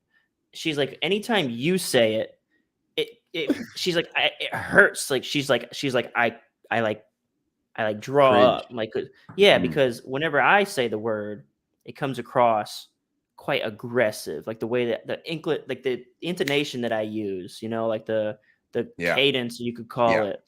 And Right. so I think the thing about it is the idea of being filterless doesn't mean, in my opinion, being crude, because I'm still an intelligent and I might not be the most empathetic person, but I'm not a dum dum. And so it's like if I have a thought, I want to be comfortable. I feel like it's the opposite. So for instance, I got to a point where I felt like I don't regret any of these experiences. I had a good time. Like when I was a copy chief at Wealth Press is where it started. I made a crack at one of my writers on a Zoom call, like just like you said, like ball buster. I made a crack, and the dude went quiet. And then I find out like later on, like that dude's entire day was ruined because I busted his balls in front of everybody. And that's when I put Yeah. the filter on, and the Yeah. filter was like an iron dome, like around my like, okay, no more sarcasm, no more ball Right. busting. Right. And so I stored that away. Then I had the copy. I remember I went to Copy Chief Live, and I had the YouTube channel just starting, and some people recognized me. And I remember the way that I talked to them felt like I was like working customer service at Best Buy. I was like, who is this dude? When have you ever talked to anybody this way? And so it was like, Yeah. It as went too time went far. on, Yeah. yeah. And then it felt like, dude, like what I used to be funny. And maybe, Yeah. yeah, I was a little bit abrasive, but I was Right. at least like Right. some people used to think I was funny at once upon a time. Yeah. Now I've become like so put together. Totally. And so I've my pendulum has definitely swung Yeah. far to the other side, like with Yeah. inventing this channel, starting to dress differently, like being a little bit more different and unique and outside the mold. Yeah. I do think that it doesn't give you, being unfiltered and speaking your mind doesn't give you a license to hurt people's feelings.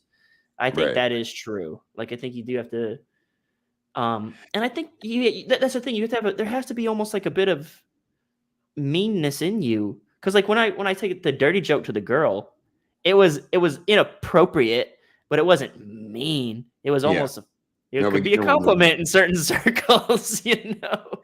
there wasn't a victim. Yeah. Yeah. Yeah. Again, I have a friend who, family guy, a lot of character, cares and would protect his friends. Yet goes on Facebook and just launches grenades all the time. Oh, And is it like political posts? yeah, Like yeah. okay. And I'm just like, why, man? Like, what? And he's like, it's hilarious. Like, it just entertains me. It's fascinating.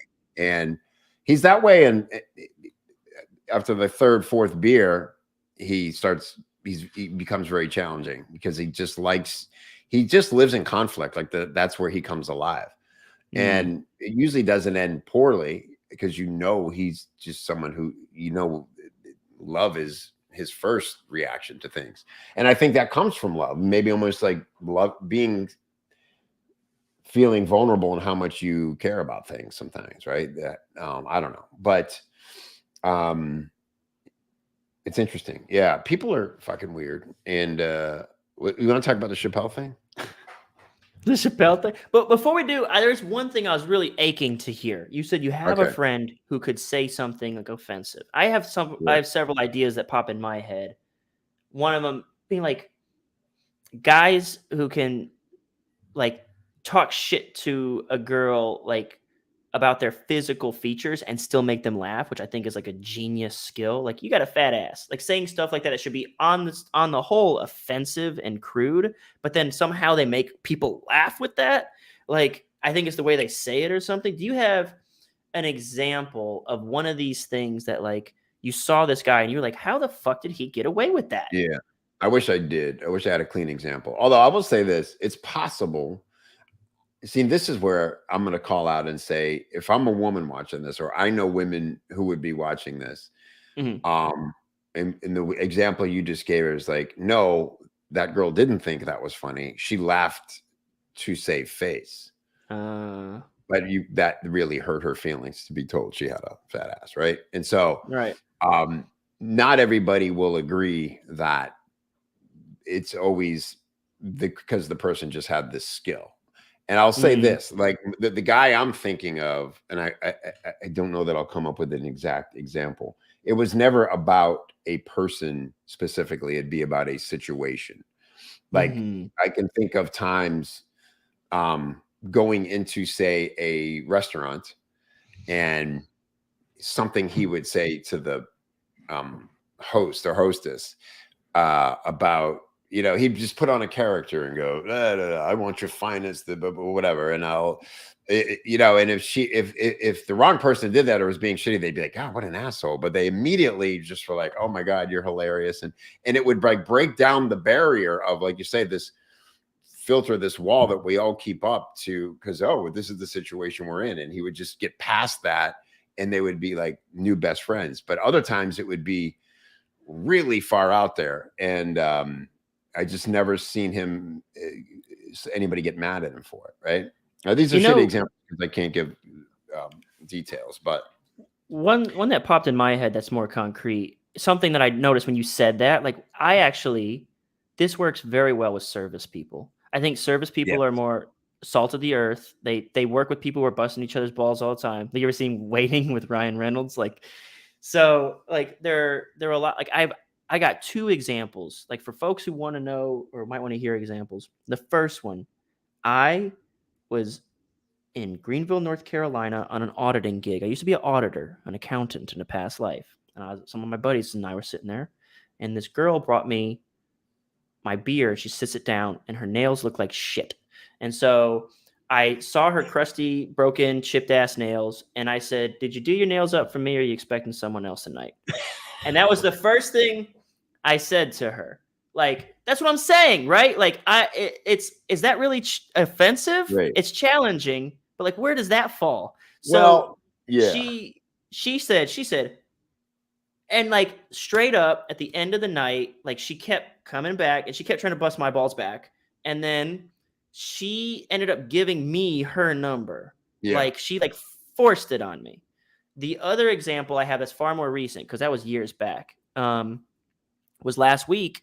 I was in my hometown for Thanksgiving, and I was chilling at the bar with my dad, and we're having a conversation. My beer is like down to this much. It's obvious I'm in dire need of a refill. And so me and my dad are talking. And now, see, your brain might think I was an asshole and said, "Give me some more beer," right? That's what you think. That's probably where your head went. I'm sitting there talking to my dad, and she comes over. She goes, "So, another beer? No, yes, no." And I said, "Don't rush me." And she did the same thing. She was like, and then she came, then she started coming to our side of the bar more and hanging out. Like, just, there's that sort of like false, that's the wax mask, the false niceness of, "No, ma'am, thank you, I'm fine." But like, just like being, exactly. It's not an interest. It's Carlton used to say, our job as copywriters is to get people to get out of their zombie state and sit up in their chair and lean in closer to what we're saying, because it does all those things. I think it's circumstantial, though. And now I think I know why your friend reacted to you the way he does, because you're kind of offensive when it comes to women. Because here's what I took from that is 2 totally different situations. One, with the beer, the joke in the context of the joke is it's your job to bring me beer, and I'm acting like you're rushing me or whatever, and so it's not about her, it's about the circumstance, and you're just saying something the opposite of what most people would say. Yes, thank you very much, that'd be great, or so it's just funny. That was a pattern interrupt that was appropriate. The nail line, here's where that situation goes in my mind. That girl was damaged that gave you her number. I don't think you're wrong. All right, she's a damaged human being, and and as a PUA move, to me it feels like that's just damaged people taking advantage of each other, or like getting what they need from each other. I'm not saying you're damaged for doing it, but that's a neg. And I think negs, when PUA guys are like all proud of how many women they've had sex with and everything, I'm like, really, are you proud? Like, you tricked somebody who has insecurities into wanting your affection. I don't know that, and the fact that you got them to take their clothes off to show you that, to me is not something that that validates your existence on earth. I think it's you learned a trick. Yeah, so it's funny you say that. So like first off, I like the fact that when I say something, like some of the stuff that I say, instead of, again, there's no false niceness of yeah, you're a funny guy, you got her, blah blah blah, like boys will be boys. You say, hey, no, I think, like, you said commend your friend for stepping up. You said the girl about the fat ass joke, you're like, that probably hurt her deep. I was like, I like having some, that's the power of authenticity is, well, you'll actually give me some perspective. You'll tell me something that maybe I hadn't considered, instead of just agreeing with me, which is what everybody does. They just say, oh, haha, and then they kind of, like, just to save, like, from being like in any sort of weird, they don't want to deal with tension or like awkwardness. Yeah. Well, I'm gonna say something about that. The reason I can say that, I think you only get to a moment with somebody when you know you like them, even if you're right, or if they don't, or if they know that and they don't care. If there's a bit of misogyny in you, to me, it's part of who you are, and I can recognize it and compartmentalize it, but I still like you. I know I like you. And so that gives me permission. Like, why would I'm not going to just observe it and then say it to other people or something. You know what I mean? And, and also my intent is not at all to have you like become different. It's because you and I are here having this conversation because we respect each other, and that should cover every topic that comes up. Yeah, I think, and I won't dawdle on this. Like, I think the M word has become watered down. It's kind of like it's a word that gets, I think, overused. I wouldn't say it's a very good label for me directly. Like you said, there might be a bit of misogyny, which is fair, fine, cool. I mean, I understand that's how you, just like emotions. When we label emotions, it's sort of like, I didn't say there might be, but yeah, just to be fair. Well, it's fair. It's like when you have this sort of like, we need a label. And I feel like that label is like a very available label to like, that makes sense. Let's just it's like top of mind. So it's, I sort of let that, like, I feel like a lot of people will get super up in arms to hear that word getting used around them. But like, I feel like I'm cool with it because I kind of understand where it's coming from. So it's not like a big deal. Yeah, that's more extreme than I intended as a label, for sure. You know what I mean? But I want to go back to this line you said about the PUA stuff and tricking them. And I think I'm glad you said that too, because sort of almost part of my journey here is to try to do the exact polar opposite, which is they wear this facade, they wear the mask, they have like, they create a persona.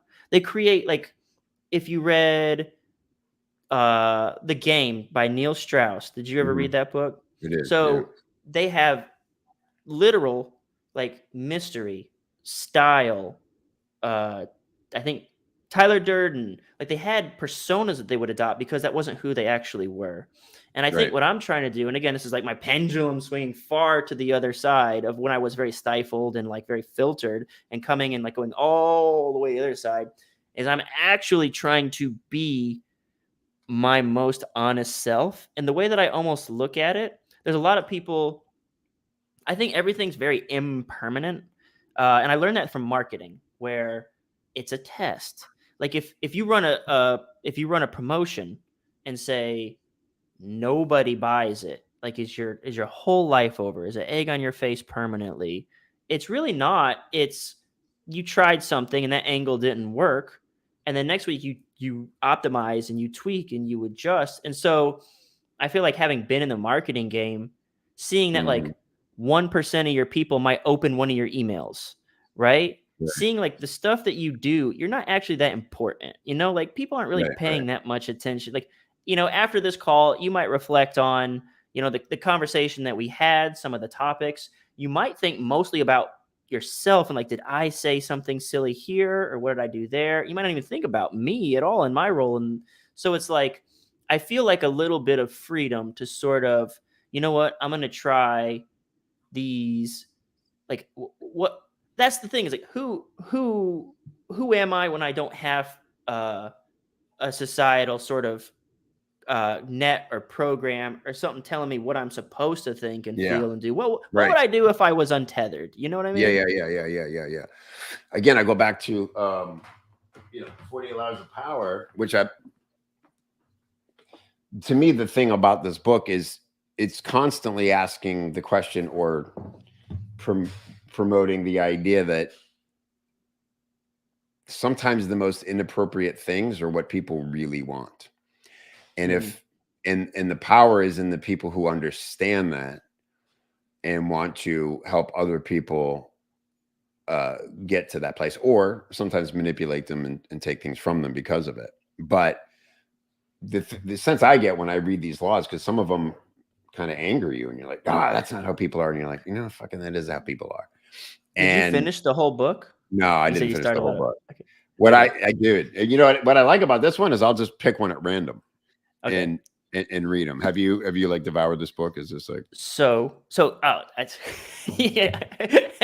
I wish. So I actually am one of those people that I read the first, I want to say I got to chapter 3 and I think I was halfway and I was just like, no, I'm the opposite. Like I might be abrasive and stuff, but there's some integrity deep down in me. And when I remember reading it, I was one of those people that I was just like, man, I don't want to learn how to be this way. I've had that reaction too. Yeah. And that's why but I do. And I get, because you're going, is this a manipulation? Are you making me believe this? And that's, and that now I'm being manipulated, or is it, maybe it's fucking true. You know what I mean? And so I don't know how to boil this down, but the other part of me, when I see people in, like, just say the dating world, and that's a big part of their life.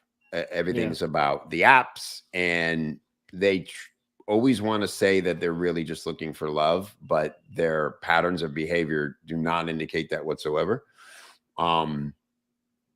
Sometimes I think, my visceral reaction to it is, ugh, right? Like, that just seems exhausting. And like, they're really trying to fill a void inside of themselves. The other part of me goes, well, dude, if you're honest, wouldn't you like to be able to do that too, if there was no fallout?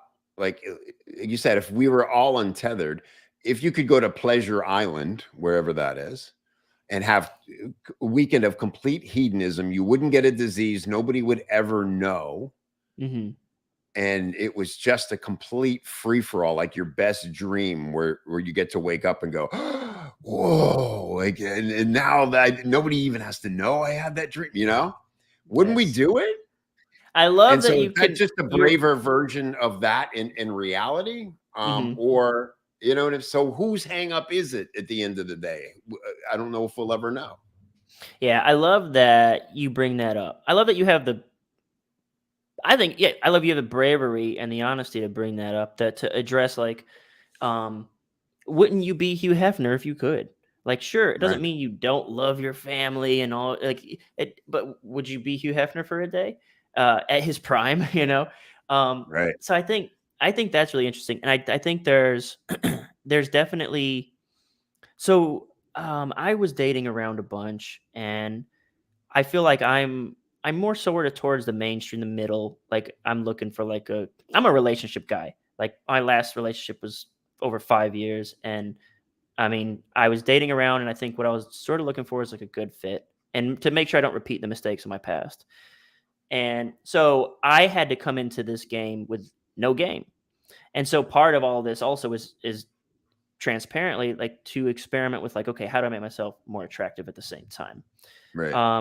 And some of the things that I recognize was I see a lot of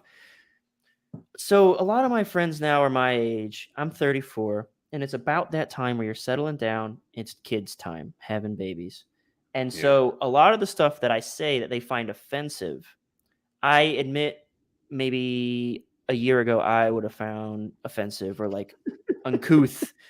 But it's like, you haven't been out there. When was the last time we were at a bar and you walked across a bar and you gave a woman a compliment and it worked?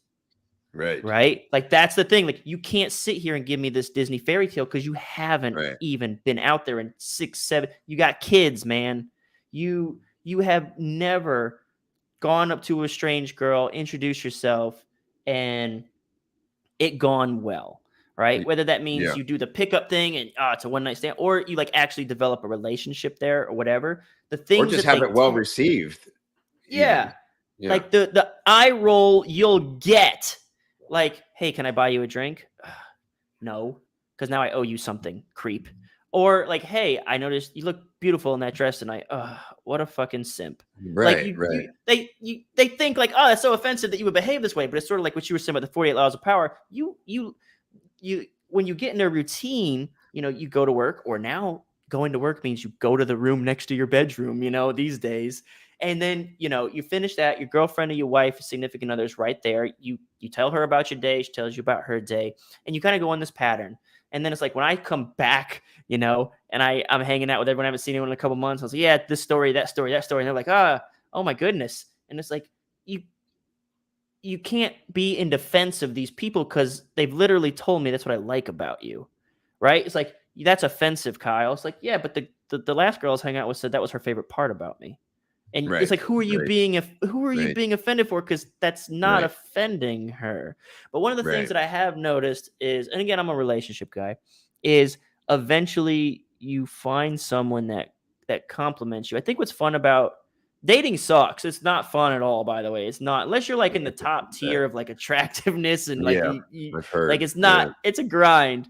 But one of Yeah. the things I thought was interesting is sort of sampling different personalities, worldviews, and sort of learning new perspectives and stuff. And I kind of have I met someone that caused me to whittle down the pool and say, all right, I'm gonna stop hanging out with a bunch of people. I'm just gonna hang out with one. And there are things and conversations that we have that are unique, that we see eye to eye on certain things. And I think one of the big things that I like, and I think you might be able to relate to this. Tell me if, because you feel like a goofy guy. I think one of the things that I like is a woman that can make me feel safe being goofy and being Yeah. silly and not Oh, having to yeah. be like this sort of archetype masculine man all the time. You know what I mean? Right. Right. Sure. Oh, absolutely. I think that's the idea of um, being yourself, and it because it's very vulnerable to be that, right? And the other thing is being quiet. There's always that great point in relationships where like, oh my god, we haven't talked in an hour, but we're enjoying each other's company. This is great. For me, that's a real dream come true. You're like, I entertain all day. I tell people what to do all day.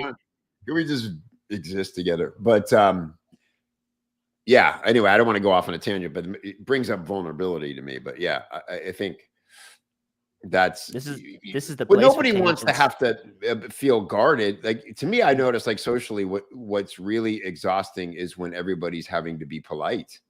The beginning of the party sucks because everybody, hey, why are we yelling at each other? Oh my god, hey, welcome. Why are we yelling? How are you? How are you? Oh my god. It's like, but I don't know why. It's like an animalistic thing, but then an hour in, it's just like the groove's happening and it has its own energy and the music's right. And it's like, all right, we're here. It's like you said about this thing today. It's like 50 minutes in, we'll get to some good shit, right? Yeah.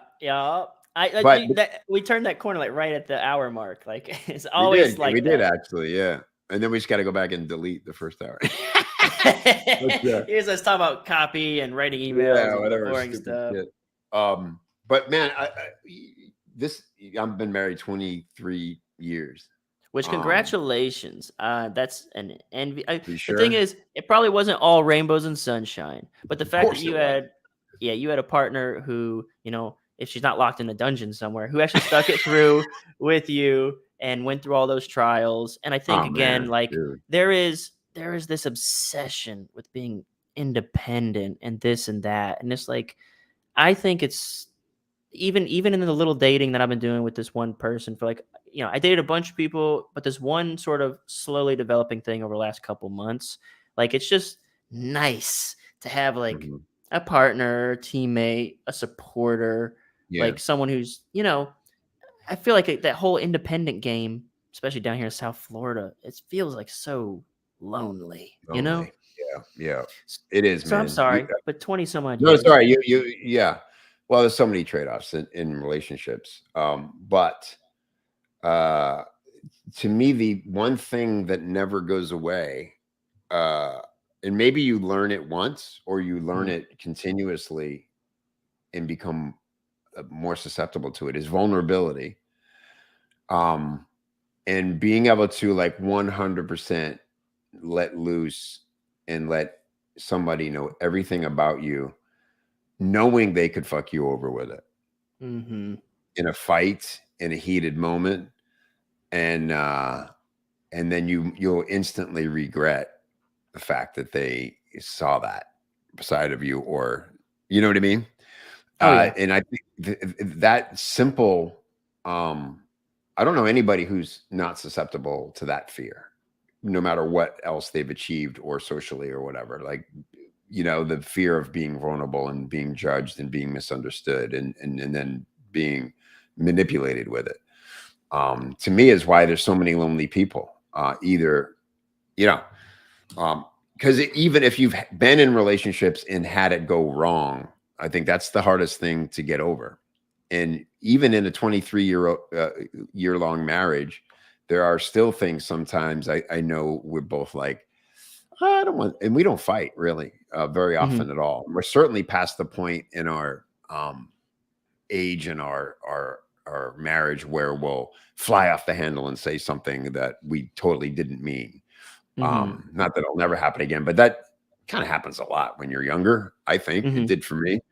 Um, and anyway, I don't know what my point is, but I mean, but let me ask you, because you're out there dating and you're talking about, it's just nice to feel comfortable with somebody, but are you Mm-hmm. still measuring how much you're going to give away of yourself for That's a now? good question. That's a good question because I don't think I actively do it, but I was talking to her last week. Well, it was Thanksgiving because we were talking on the phone. And I was away with my family in North Carolina, and she said that she said you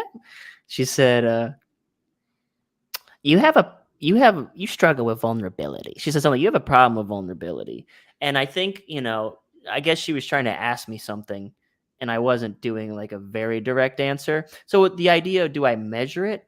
I don't know that I proactively or consciously do it, you Consciously, yeah. know? But there is apparently a part of me that does Hmm. give you measured doses of me. And so I acknowledge it and I'm aware of it enough because so much of what I'm doing here is I am trying to be free of those attachments. Uh Hmm. like that's like even telling you like, "Oh my god, Kevin, saying the stuff that I said that triggered you to even drop the M word." And I know it's like what I know it's not a big deal, but like that would have mortified me Hmm. say 6 months ago because I Oh would not wow. be ready for someone to be able to think negative, maybe consider thinking negatively of me. Huh. And I it's wouldn't like have thought that, but yeah, interesting. so, I mean, I've always been about my image and it mattered a lot to me. And so I have tried to break those chains and try to be, and that's what I'm saying. It's a pendulum swing. I almost feel like I'm being borderline antagonistic. I'm like forcing my personality out there as opposed to Hmm. just letting it sort of come authentically because it's like I'm trying to be so unstifled. It's like almost, Right. it's like the opposite. Right. So the question is like, do I have issues with vulnerability? I guess is sort of the question, and the answer is I guess so, but I'm working on it. Like Yeah. I'm trying to say things like Jake and I did a podcast last time, and it was the Hmm. first time that I felt exposed, as in I'm opening myself up to criticism with what I'm about to say. Hmm. And I'm usually very measured in that, like, anything I say, like, it's defensible and it probably wasn't far enough that someone would criticize it directly. But now I'm kind of getting Yeah. to a point where I want to open myself. That's what I think vulnerability is. I've even said before that being cocky, people say that's compensating. I think being cocky is like one of the ultimate forms of vulnerability because you're saying, Mm-hmm. here's what I believe about myself. And it's like the most easy to criticize state of Mm-hmm. being is a cocky person. Like, oh, he's arrogant, he's cocky, thinks he's full of himself. It's the most easiest, most exposed vulnerability is to be cocky. So I think I've tried to work out a place where by removing my filter, putting myself in positions and knowing someone's going to think less of me if I say this, but other people are going to respect that I said it. And I have to be okay with that trade-off. And that's kind of where I am in Yeah, like my life as an adult. it's great. I love it. Beautifully said. I have a question, a more logistical question. So this girl you're dating, Mm-hmm. um, with your style that you have now, right? So like Mm-hmm. if she said, "Hey, we're gonna go meet my parents for dinner," would you button up the shirt? I love And that question. two-part question. Uh, number one, would you instinctively button up the shirt? Because this is kind of a project, right? And two, if you weren't going to and she asked you to, would that be a ding against her for you? Great questions. So literally have met her father twice. The first time was an accident. I want to tell you the accident story because I think it's important. I was at the cigar bar and we were texting, and she said, "Where are you at?" I said, "I'm at the cigar bar." She said, "Cool. I'll be there in a second. Just had dinner with my parents. Like, I'm going to come meet you." And I was like, "Cool, great." So I'm at the cigar bar and I usually bring my laptop and I'm working and I'm smoking and drinking and stuff. I I mean the old idea of a writer smoking and drinking like while he writes, it's like the best way to do it. I'm sorry. It's like that's so Yeah, true in my the world. reason it became a thing. Yeah. Yeah, it's like I just feel so like the hardest part of writing is sitting in the chair. And when I have a smoke and a drink, I don't leave the chair. I'm good in this chair for a really long time and I can write for hours. So Right. so she's coming to see me and I'm like, "Cool, that sounds great." So she gets there. She's like, "Hey, so by the way, like my parents are on their way here, so let's go." And I was like, "Oh, that's interesting." Cause like her dad smokes cigars too. So he's coming to the same shop. And I was like, "Okay, well, let me close out." And I was like, "Bartender?" So I close out and she's like, "No, seriously, we need to go." And I was Wow. like, "All right, all right." And then she's like, "Oh, and there he is." And her dad walks through the door of the cigar shop while she's sitting there. Like I'm sitting in a bar stool and she's got like her hands on my shoulders. Like it's obvious she's with me, right? And she's like, "Well, there's my dad." And she's like, and I said, "Well, look, if you just want to walk outside, I'll close out and I'll follow you out." And she goes, "Okay, cool." So she walks out. I was like, "No harm, no foul." But I look up and dad's made me. Dad Mm, he's seen me. And I'm like, fuck. So I close out and I head outside and she's waiting for me outside. And I said, "We can't leave." I was like, "We have to go say hi to your dad." I was like, "He clearly saw me. And if I leave now, I'm a little bitch. Like, he'll never respect me." So she was like, "Are you sure?" Because this was early on. So what I didn't realize is they had mm. gone to dinner and then the family was already on the way to the cigar bar and she like ran ahead of them to beat them to the cigar bar and that they Wow. were already on the way. So she was like, "Come on, let's go, let's go." So I didn't know that was happening. So I go back in and I introduce myself. I say, "Hey, I just want to say, hey, we're about to head out. I'm Kyle." And so he goes, "Hey, nice to meet you." And then I introduced myself to her mom and her aunt. It was her aunt's birthday. And I was like, "Oh, you look so nice. It's happy birthday. Blah, blah, blah. You look great." And then I'm like, "Okay, well, nice to meet everybody." As I turn to leave, the dude sticks a cigar in my face. It was a Davidoff Churchill Last Hour. I think it's called Last Hour or Long Night. I think it's called Last Hour. And the dude sticks the cigar in my face. And I was like, "For me?" And he was like, he didn't say anything, just like, and I was like, "Are you sure? I've gotta leave. So I have to take this to go." And I said, "Well, thank you very much." So I took the cigar and I went. But so like that was like that set the tone, right? Like that was So, like when we walked out, I knew what that meant.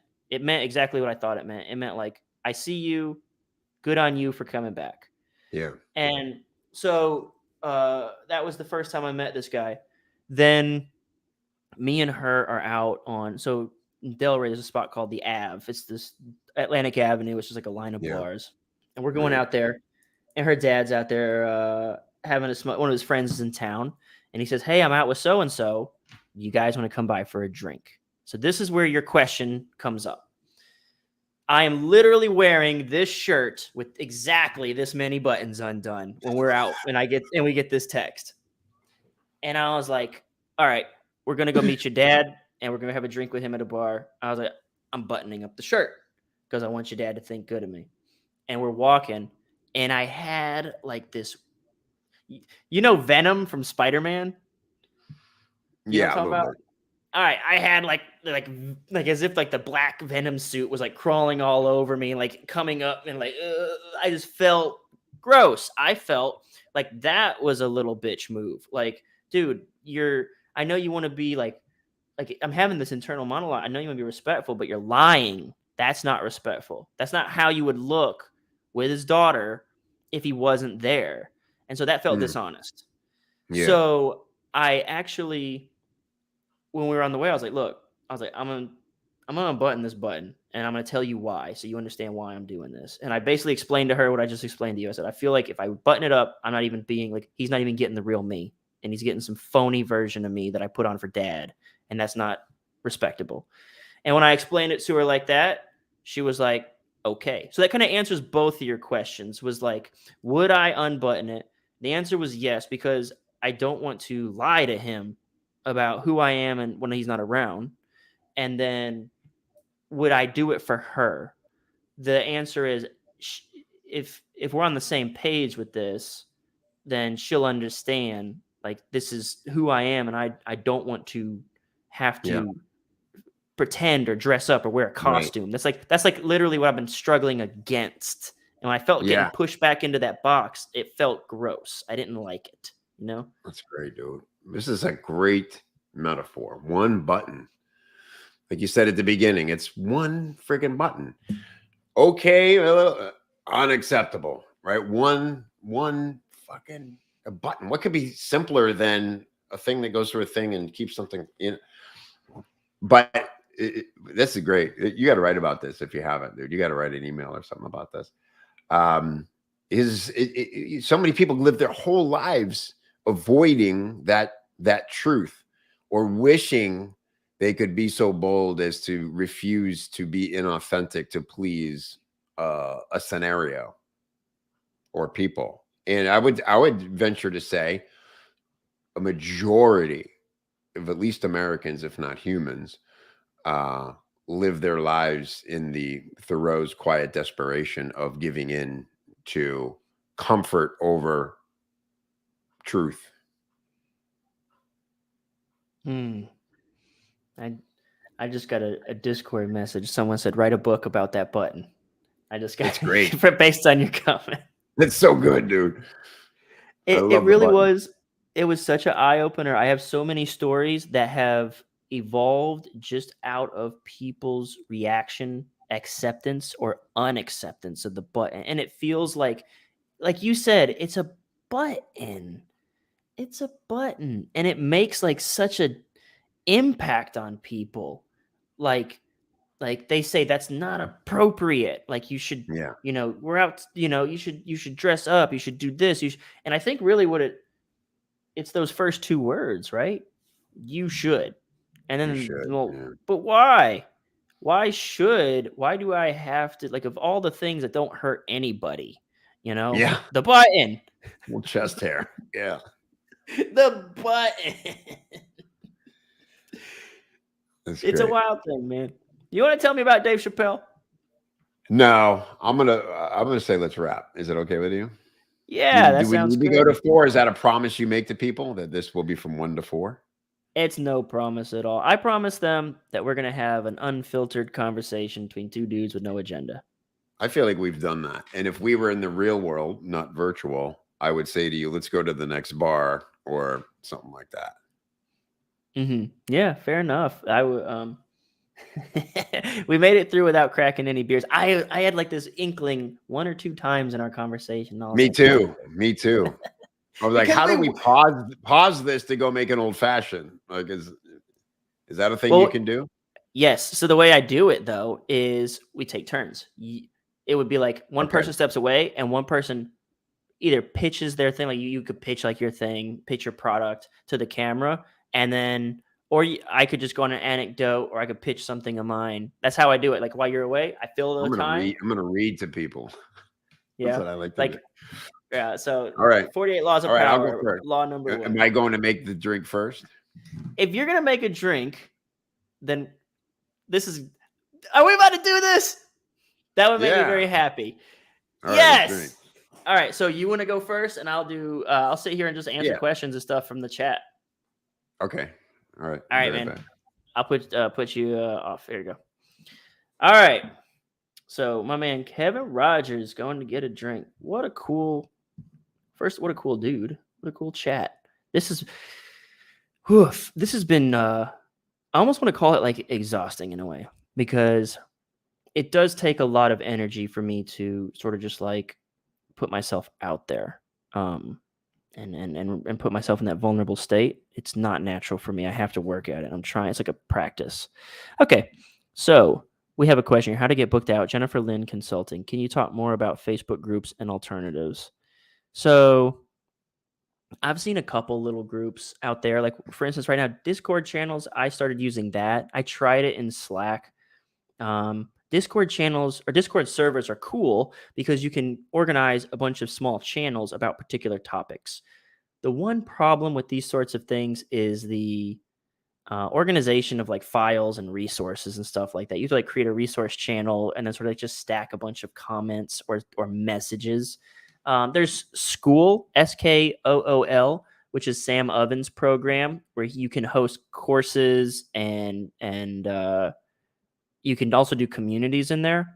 And there's also a couple of these. I saw someone list them off, but there's like programs out there.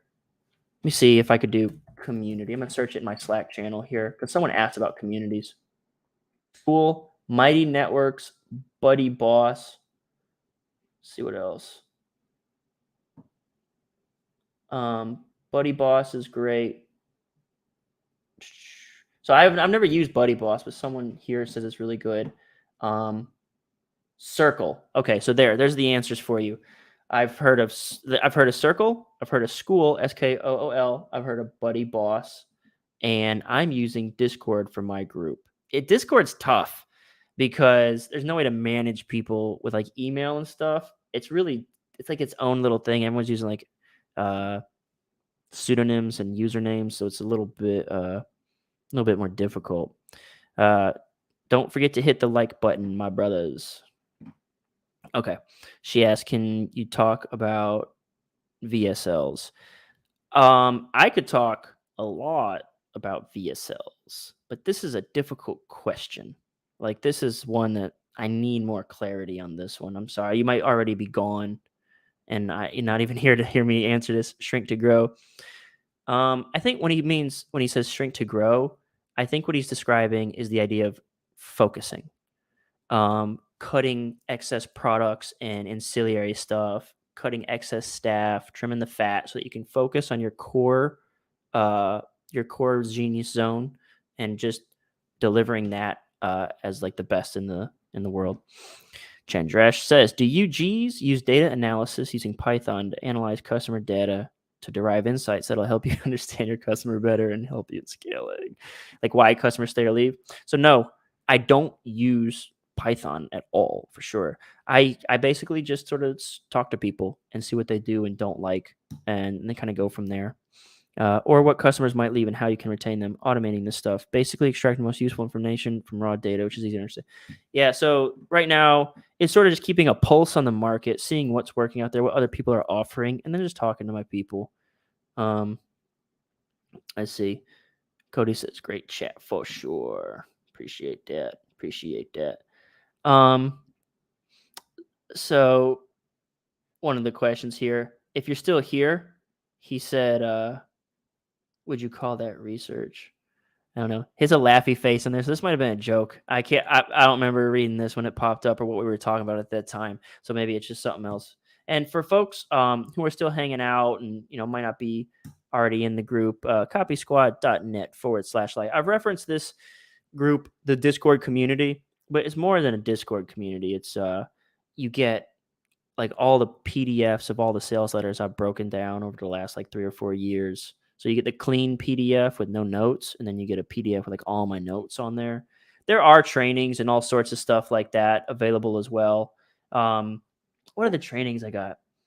Oh, every month we do a live class. There's an email class, there's an advertorial class. There's 2 email classes now on different topics and stuff. And then there's how to break into copywriting, like how to get a job inside the industry. There's a class on that. So every month we do a live class with like an expert. And I mean, I'm going to do one. And once you join the group, you get access to the whole library of live classes.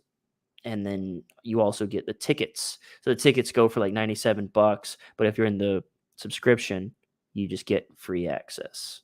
Free in quotations. You also get a copy of my book, Take Their Money. So there's a bunch of little things like that. I actually have it written up somewhere over here. Oh, yeah, a Nesby Words cheat sheets in there too. So yeah, a bunch of stuff in there, like little resources and stuff like that. Caroline, how are you? How's it going? All right. I'm open to any other questions or comments. And again, Copy Squad Lite is our membership group, copysquad.net/lite. I'm interested in a couple things one thing I brought up earlier. Oh, here, Kevin's back. So that's perfect timing, actually, because I was going to pivot. And if I don't have to pivot, then I just won't. Boom. And Boom. Get your cocktail. My rock was too big. Look at that. It'll have to cool itself on the way to my mouth. Are there more questions? I'm happy to answer questions are you making a cocktail? You can take as long as I did, or are you grabbing a beer? I don't think I will. I think what I might do is grab a beer just for time's sake. I think so. I put in the description of our YouTube video description, copysquad.net/copychief. This is Kevin's Copy Chief membership, which is a copywriting community. It's probably much more elaborate because it's been around than mine. It's been around for what you would you say 2014? 8 years, yeah. It's probably got a lot in there. So I'll step away for just a second here, Kevin, and you can, if you want to, do you have the YouTube chat open? Yep. Or if any questions, happy to take them. All right, I'll be right back. Otherwise, I'll tell you more about me. I started copywriting, and I discovered it in like 2004 or 5. And at the time, I did stand-up comedy for the first 10 years of my life, like as a job. And you're going, really? I would have thought you'd be funny. I'm glad we talked about the filters, because that's why I'm not as funny anymore. But it was a great way to spend my 20s. I was a high school dropout and didn't know what I was going to do. I remember being restless and rudderless, even at like 17, 18, and starting to get scared already, like, shit, what the hell am I going to actually do? Interesting. What am I going to, how the hell am I going to make money? What am I going to do?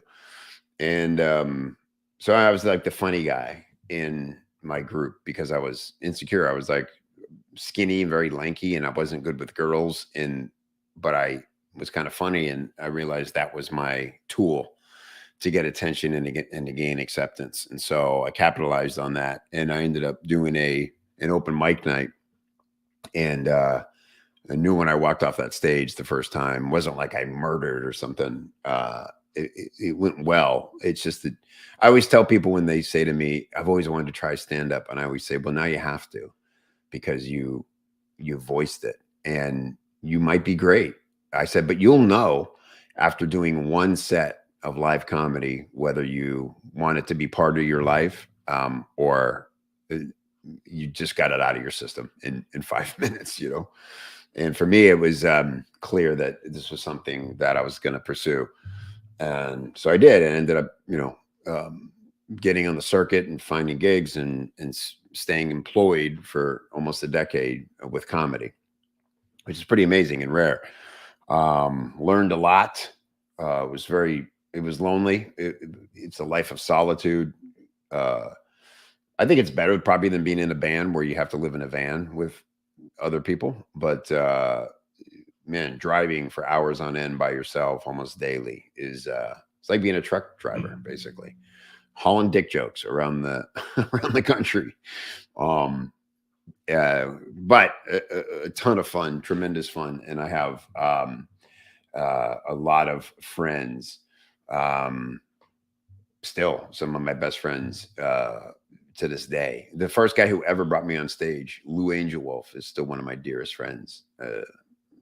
30 something years later, and so yeah, Cody. Yeah, it was an interesting pivot. You know, it's so funny, man. Like, how do any of us find copywriting? You know, isn't it like a minor miracle that we even found this thing that is interesting, you know, to us, and we feel like qualified to be good at, and then find out you can make a lot of money doing it. Like, I'll never stop being fascinated by that story of how somebody found copywriting and had the courage to say, I'm going to give this a go. Not only to say I'm going to be a writer, but I'm going to be judged on how people immediately react to what I wrote. Holy crap, man. I'll put our balls up against any novelist or anybody else for that fact alone. So I think they. that's not a beer, by the way. What do you got? Oh no, You with I me? felt like, yeah. So I got the grossest. I can't even talk. Grossest old fashioned, because all I had was bitters and simple syrup. So there's no cherry, no. That's all I orange, did. just That's all I did. time. I couldn't find an orange, and I didn't want to bother getting the cherries. So here we go. Here we go, gentlemen's. What's your whiskey? I had Old Forester up there. I usually go for Woodford. Okay. I am a massive fan of this Irish whiskey called Redbreast. Oh, I know it. A friend of mine brought me a bottle from Ireland. It's incredible. That's where I first had it, and I felt like I got in touch with my Irish roots, you know? Yeah. I thought it was dope that you said, you know, I want to go back to this. You're a high school dropout. You didn't finish high school. I went back when I Okay. was transitioning, got my GED, and did all the college I could before they forced me to pick a major. But yeah, when I quit comedy, dude, I had no resume, no qualifications to work any job whatsoever. Told dick jokes for 10 years. You won't... Were you really a dick joke guy, or is that one of your jokes? No, I was a dick joke guy. Not filthy from the get-go, but they were definitely in there. Yeah. Something I like, it's funny, like there's this weird overlap of these certain spaces. I do think comedy is sort of one. And one of the most visible people is James Altucher and his pivot into comedy. I don't know if you followed him or saw him I or have not. I his heard that work. he's doing comedy. Yeah. Yeah, but he did that like right out of, like it was about the time that I was still at Agora, because I went and saw him. I went to New York. I actually didn't never see him. I went to New York and he had an open mic or something, and I didn't make it. Wow. But I was in New York while he was doing it. So there's that. Another one is the pickup space. We are all vaguely aware of pickup. I don't know why or how. I don't know if it's because we're in psychology, and pickup is a bit of like a sort of psychology sort of thing where you're learning conformity and persuasion. Like you said earlier, the problem with that department, whatever you would call it, is it's manipulative, just like the 48 laws of power. It's like tapping into those things and then really doing it. And in the worst cases or scenarios, it's doing it quite dishonestly and at someone's detriment. Right. But the comedy thing too, man, I like it. I think because it is sort of like it's a written piece of work where you have to. That's what it is. That's what it is. These are all avenues: pickup, copywriting, marketing, and comedy, where you have to construct content that elicits a desired reaction, whether it's attraction in pickup, whether it's sales in copy, or whether it's laughs in stand-up. What we're all looking for is we're looking for a way to learn how to craft a reaction, right? Yep. Yeah, Now, exactly. It was Did you have so many parallels, like Cody was saying. Like it's funny, man. Because I was saying, like, I literally couldn't get hired to park cars at the resort down the street from me when I was trying to get work. And um,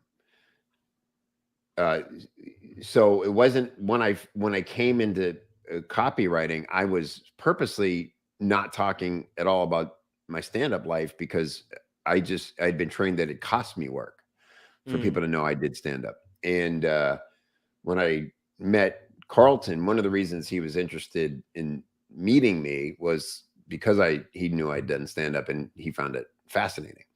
And he said, after we got to know each other a little bit, he's like, how come you don't talk about your days in stand-up? He said, and I said, I don't know. It just never occurred to me. And he's like, do you understand how few people have had that experience and how many people would love to? And I was like, oh shit. Like I literally never thought of that because everybody I knew for the 10 years prior was a comic. Like, it's what we did. It wasn't that interesting. And so when I, to Cody's point, started drawing parallels to the similarities and like what you just pointed out, like the simple idea of having to establish your persona with a group of strangers and then win them over to your way of thinking, whether you're being confrontational about that, which I have friends who do that brilliantly, or whether you're want to be ingratiating, which was more my approach. Wow. Like what great training. The other thing I'll say is the art of having a two-way conversation but only being on one side of it, which is what we do as copywriters. We are creating a two-way conversation, but all they get is our side. Yeah. But we want them to feel like they're in this moment with us, right? And that's the same as stand-up. It's like sometimes people heckle or speak up or whatever, but they're not supposed to. They're not required to, you know? Yeah. And so the idea of establishing your persona. So I've heard this said before, like to be a good comedian, you have to have like a point of view. You have to have like a platform almost like, and again, like you made a little joke, like you used to do a bunch of dick jokes, but you said you had to establish your persona. Did you have like a philosophy or viewpoint or point of view in your comedy that you tried to push out, or were you just knocking around jokes? Like what's the answer to that? Good question. Again, it's something like I ended up going back to comedy for a couple of years after I'd been writing copy for 10 years. And that was really interesting because then I did those things on purpose, but most comics are just going on instinct. I did realize that I needed to make the audience comfortable with me because kind of like you're doing now, I looked like you with long hair and no beard when I was doing stand-up. That doesn't look like me at all. It's the opposite of me. Aside of that, identical, Kyle. You wouldn't believe it. All right. No, but I would wear bright pattern shirts and probably had my shirt as open as you do now, and jeans and boots, or cowboy boots, and I had this real rock and roll kind of persona. I wanted to be Jim Morrison. See that. Yeah, I could see that. And it was when I grew into the look, I realized it was a little intimidating. I knew when I went on stage, a lot of the guys weren't going to like me because I looked like someone they beat up in high school, or maybe their girl found me interesting, and I had to win everybody over. And so what I would immediately do self-deprecating humor in order to, level the playing field and not have people rooting against me. And so, but my persona was, like calling out bullshit in society, not a conformist. I had jokes about, I'd make fun of frat boys and the college as an institution. And even back then, you really saw you saw the Matrix, because now it's like in vogue to talk shit about college. But I remember back, you're talking like over 8 years ago, That was like that No, was this what the is dream that over. we were This is over sold. 30 years ago. This is Yeah. 1993 and 4. Yeah. Oh, that was the dream we were sold, is you had to go to college. Oh yeah, and it was still firmly in place. I mean, dude, it's so funny to this because it's funny because that permeated our lives. Like my kids did not take a traditional route through education at all. My son is now out of high school, but they both went to an independent school where the focus was on individualized education. And it was all about project-based learning, and they had a major say in where they put their energy in the curriculum. And now my daughter is a junior in high school, and for the first year now she's in virtual school. So they finally now offer like actual virtual high school, and dude, she's thriving. She's getting all A's. She's never cared more about her performance academically. Do you think that's because the social aspect of it is such a Yeah. distraction? What you just nailed it, as if you were here when it happened. That is exactly how what her revelation was, because she was in that small school, same as my son, and then she was really eager to have a traditional high school experience. And despite the fact that her what do you call it, freshman year was the COVID year, so that was a fucking train wreck on its own. But once she did get settled into something like a routine, that was what she was self-aware enough at like 14 or 15 to realize is like, this is way too important to me, this social part of it. And it's keeping me from being able to do the work. And so when she kind of came to us and said, I really want to try Florida virtual, that's the reason she gave. She's like, I look back and people who I thought were really important to me and like good friends, we weren't friends at all. We just saw each other in the hall, but I would stop everything I was doing to give them my full attention, even if it meant being late to class or whatever. And so her superpower is her social ability to connect with anybody and make friends. And everybody just loves her because she's so unique and open and interesting. And so not unlike a writer or copywriter, she had to separate that part of her energy from when she sits and does her work. And so do you think at all it's still important? Like, here's one of the things that I've seen on YouTube. There's a couple things, like they're all sort of tangentially related, is the idea of the dating apps, the social media, the parasocial relationships. Parasocial relationships being like one-sided relationships where like I see Kevin Rogers on YouTube all the time. I feel like I know him. I feel like we're friends, but he has no idea who I am. You know, that kind of parasocial relationship. Do you feel like this is something, or there should be an environment where she can practice being social, like, Oh yeah. around other people? Well, Like, how do you deal with that? yeah, that's a good question. Well, the nice thing about it was she had very much a social life. And so, and there were people from the schools she went to, but she has a lot of different groups of friends. And we knew that wouldn't be compromised by the mere fact that she wasn't showing up to the same building as some of them every day.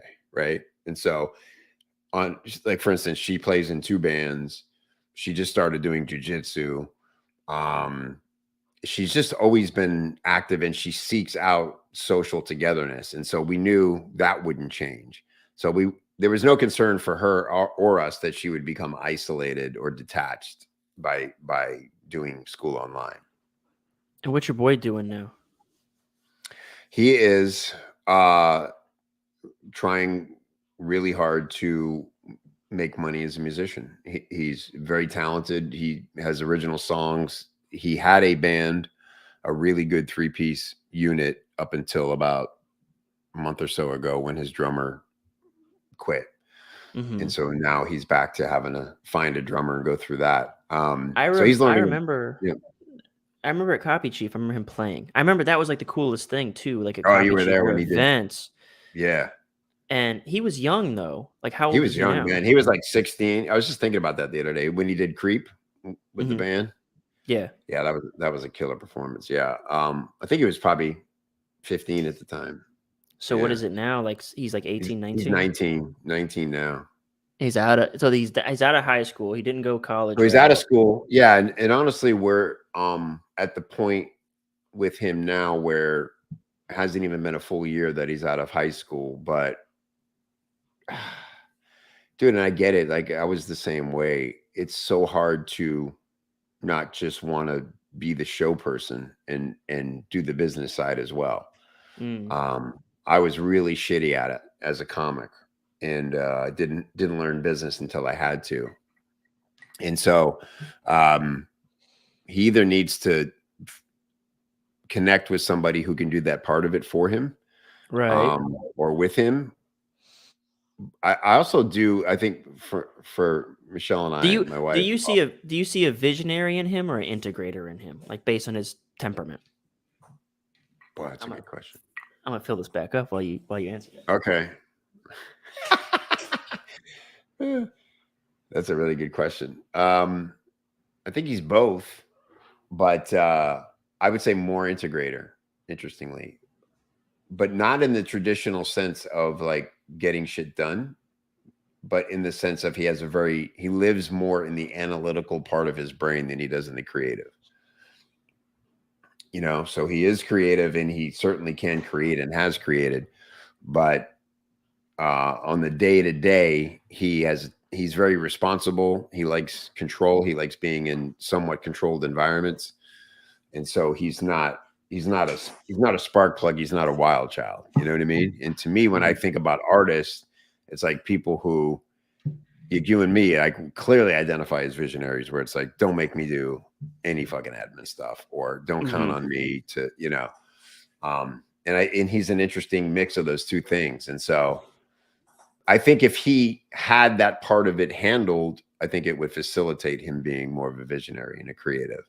But right now it's on him to do both, because pretty soon he's going to need to figure out how to pay his bills. When you were young, and you know what, dude, it's crazy because again, I feel like it's like a mind freak for people looking at you and hearing you talk about like your 19-year-old son. Like, dude, it shocked me that you could have a 19-year-old son. When we were when we were in Orlando talking to the table, I was like, "How old are you?" I was like, "Bullshit!" Like I was like, it blew my Glad to mind. hear that. I see gotta some get droop right here. I need to get that skincare routine, man. I got wrinkles in my forehead, like whatever you I'm got soap, going. baby. That's it. Stay true. But I can tell you, like, I had a band when I was in high school, and I played guitar, and I was the guy, like I was the visionary. I was the dude that I remember going into these bars, and I was 16 years old. I graduated high school. I was 17. I actually skipped over the third grade, went from second to fourth grade, so I was young. So I would go into these bars. I had this like extra large leather jacket. Like I'm not sure how I came into possession of this way too big jacket. I'm a small guy. I'm 5'7", and I had a Metallica T-shirt. I had all the Metallica T-shirts and the big baggy jeans, and I'd go into these bars with this fucking hair, and I would walk up to the bar and I would say, "Hey, is your manager or event planner here?" I knew like what to say, and the guy would say, "Why?" or "I'm the manager." I remember these looks. And like, my band wants to play here. I got an opening act. We got 2 hours worth of material. We charge $300. We want to get a date. And that was like, to me, it was just, I talk about Stephen Pressfield. He says like the artist's greatest allies are stupidity and arrogance. And I was flush with stupidity and arrogance. And like, I remember just walking into these bars. If I saw a 16-year-old walk into a bar today, I'd be like, someone get that fucker out of here. But no, dude, like I was just so stupid. Like I was unself-aware. But so I want to ask you, like when you were younger, because that visionary temperament, I still see it flare up even in my adult, like with the slider thing I mentioned earlier. I was just like, just do it. Like I can see myself even as a 30-something-year-old man still having those little outbursts of like the teenager in me when I was trying to get the band, like just fucking play the solo, like just like like just like. So when you were younger, was your temperament sort of explosive like that? And maybe explosive is a strong word, but you know what I mean. Passionate might be a better word. That's a really good question. I would say not because I had a vision for how things should be. Mm-hmm. I think it was more reactive for me. And interestingly, I would say that is one of the things I've come to realize about running a business is that at some point, and maybe everybody has to wait on this maturity to arrive at different times. Mm-hmm. At some point, I was either able to or gave myself permission to decide that I could trust my vision and then wanted to make sure I directed everybody to make it so. But the times I can remember getting frustrated or angry when I was younger were not because I had strong visions for how things should be. It was that I was uncomfortable with the way things were going down. Did you were in a band, right? You said No, that. I was never in. I'm in a van now, but it's very just a garage thing, you know. Oh, okay. Okay.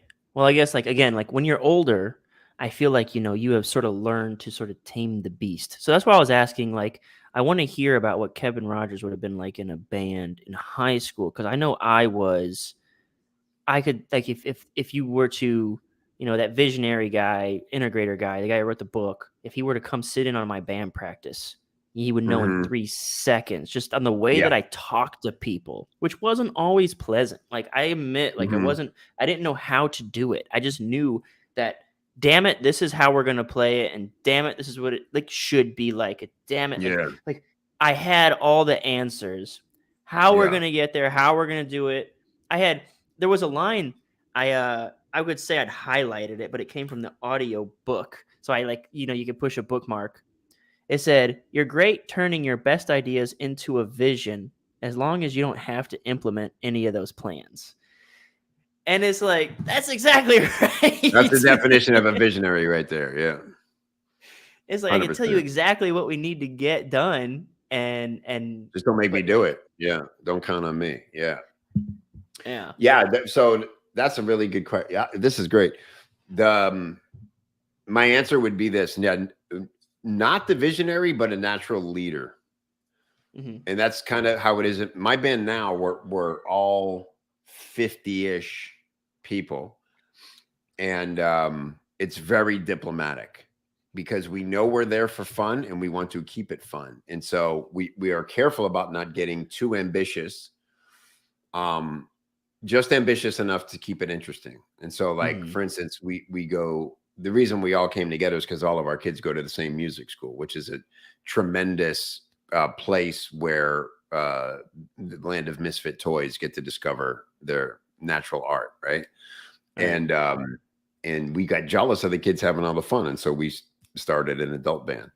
And but so it's great when we get to do shows that they put on. We look forward to that, and it's fun to have some focus for what's going to be our set and all that. um but whenever somebody gets frustrated or wants things a different way, we tend to not bring that in, because that's not the point of why the fuck everybody shows up every Monday for practice. You know what I mean? And Hmm. so you have to just accept that it is what it is, and it's never going to be very organized or achieve anything. But I think but when it, interestingly, lately, I mean, this is how new I am. I've been playing guitar for 2 years, and I'm finally to the point where I can stand up on stage and play and feel in control, Hmm. right?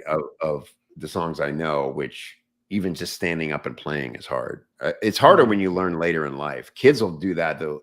Like, you need a stool. I'm like, what for? I'm fucking, they got it down by their knees. They're fine, you know? And so, point being, but when I get on stage, if you see videos, like I'm leading the band. I'm walking over to the drummer. I'm walking over to the guitarist while he solos. I play rhythm, and Hmm. it's just my instinct to be connected with everybody all the way. But so that, I think that would have been my same role, because the reason I was okay getting off stage as a stand-up was because I fell in love with the collaborative process of producing things rather than simply performing them as a solo artist. And I like the idea that we're that collaborative process. That brings me back to your daughter, even where it was like one of the things that I feel like is hurting in our society is community, right? Like Mhm. like stand up has a strong community because you guys are sort of in the trenches together. But you guys, maybe you give each other feedback on your jokes the way that copywriters give each other feedback on their writing and their letters and stuff. But like that's sort of one of the things that I'm sort of worried about. I think about, you know, my kids whenever I create them. And I feel like they're not going to have the same granny that I had this Thanksgiving. You know, like that person, like that generation, like Hmm. those things are not like that's going to become a relic at some point. And I feel like that family style. So for instance, I know somebody like when we go home for Thanksgiving, we go grannies, you know? Everybody, we go to grannies. I know another guy though, he has to go to everybody. He has to go to Mhm. dad, and of course, dad and mom are divorced. Why Mhm. not? Because everybody is. Mhm. So he goes to dad, he goes to mom, then he goes to like stepmom, and then he goes to aunt and uncle. And it's Mm. like that cohesion, that community. So like again, like I brought it back to like I worry, and this is just a highfalutin sort of like uh, I don't even know what to call it, like a ivory tower sort of worry. I'm worried about the children. I am. I'm worried about like the future of communities and like actual human to human interaction in this Yeah. world now. Like even me and you are sitting here having this Zoom conversation. I mean, we're talking to Yeah. each other, we see each other, but the world's it's different. So I like that you said that, like the collaborative effort, the community. I mean, look at you with Copy Chief, and you're a community creator. Like you, that's like what you're drawn to, and Yeah. it's like a natural instinct in you. Yeah, but I'm also very, as I mentioned, like super introverted and protective of my energy too, which is Hmm. interesting, right? So on paper, and if anybody psychoanalyzed me, they'd go, "Don't start a community. That's the last thing you'd ever want," you know. Hmm. Um, and so again, the collaboration comes from, dude. I had a call earlier with who I call my badassadors, my moderators slash ambassadors of the community. Hmm. These people have been with me for a minimum of a year, as long as 3 or 4 years. And I'm talking about some of the best copywriters in our industry. Carolyn Ananian, Jimmy Parent, Joshua Lee Henry, who I've tried to give money to, and they won't Hmm. take it. Um, I can't explain it. I'm shocked every time a month goes by where they don't go, "Hey man, thanks, enough's enough." Hmm. uh, and they've told me like, don't try to formalize our motivation. Just I don't even know why I do it all the time, but I love it. And I wouldn't want it to not be in my life. And you'll learn that with community, dude. Like recognition and inclusion is the greatest currency in a community. Okay. Okay, like let that sink in. Like that's the first big revelation somebody ever gave to me. You know about the marketing party, the internet marketing party that David Gonzalez puts on in Austin. Nope, Oh, never it's been pretty cool. invited. You should speak there. Well, you got to know David, and somehow he invites you. But it's super cool. And when you do get invited, I don't know if he still does this, but back in the day, your reward for doing it, flying your ass there to do it, um, was he'd give you a 1-day mastermind, and he'd say, "What's the one thing you want to focus on?" And then he would invite people. And so my focus was, I was launching a community, and how do I start building a team, because I can't do it myself anymore. So he invited Ron Lynch. Do you know Ron Lynch? The guy who like did the promotions for GoPro and like he's kind of an infomercial guy. Jesse Elder, all these great people. And Jesse Elder said the greatest thing to me. He's like, listen, uh, people are motivated by three things, one of three things. He said, number one, money, which is actually the lowest thing. Number two, freedom, and that can be freedom to or freedom away from something. And number three is recognition. And in a community, nothing is more powerful than recognition. That's why they're there. And I remember this like lightning bolt hit me when he told me that. And I was like, okay. So number one, go out of your way to recognize the people who are doing cool shit in your community, because it means the world to them. And number two, if they step up and decide that they want to be more involved, like you can guide that and formalize it a little bit and like how it goes down, but otherwise don't fuck with their motivations, because they may know or not know why they're doing it, but it's very fulfilling to them, and that's all they need to keep doing it. Yeah, that goes back to what I was saying before. Like I have my old writers, like they're just giving feedback. I never told them to. Right. I had one guy who was giving so much feedback. He's like, I have to take a break. Right. Like, exhausted himself. Right. Yeah. And I never gave him anything for it. No, nor do you need to, or nor would he want you to. And probably if you tried to, it would break it. Believe me, a job. Yeah, because I've had many moments where I would wake up, sort of in the middle of the night and go, holy shit, if I lost my ambassadors, the community would fall apart. And I'm like, I better get ahead of this and formalize this and reward them in some way. And I've come to them several times with different ideas, and they're always like, can we not? Well, they have some sort of badge, right? I got a little echo coming. Yeah, they have a badge. I don't know if you turned your volume up. Oh, hello. Yeah, I don't know if the mic went too close to the speakers. It started to create an echo. Oh, sorry. My bad. Is it better now? Yes. I'll lower you. Yeah. So, What was the last something you asked? About not trying to formalize it.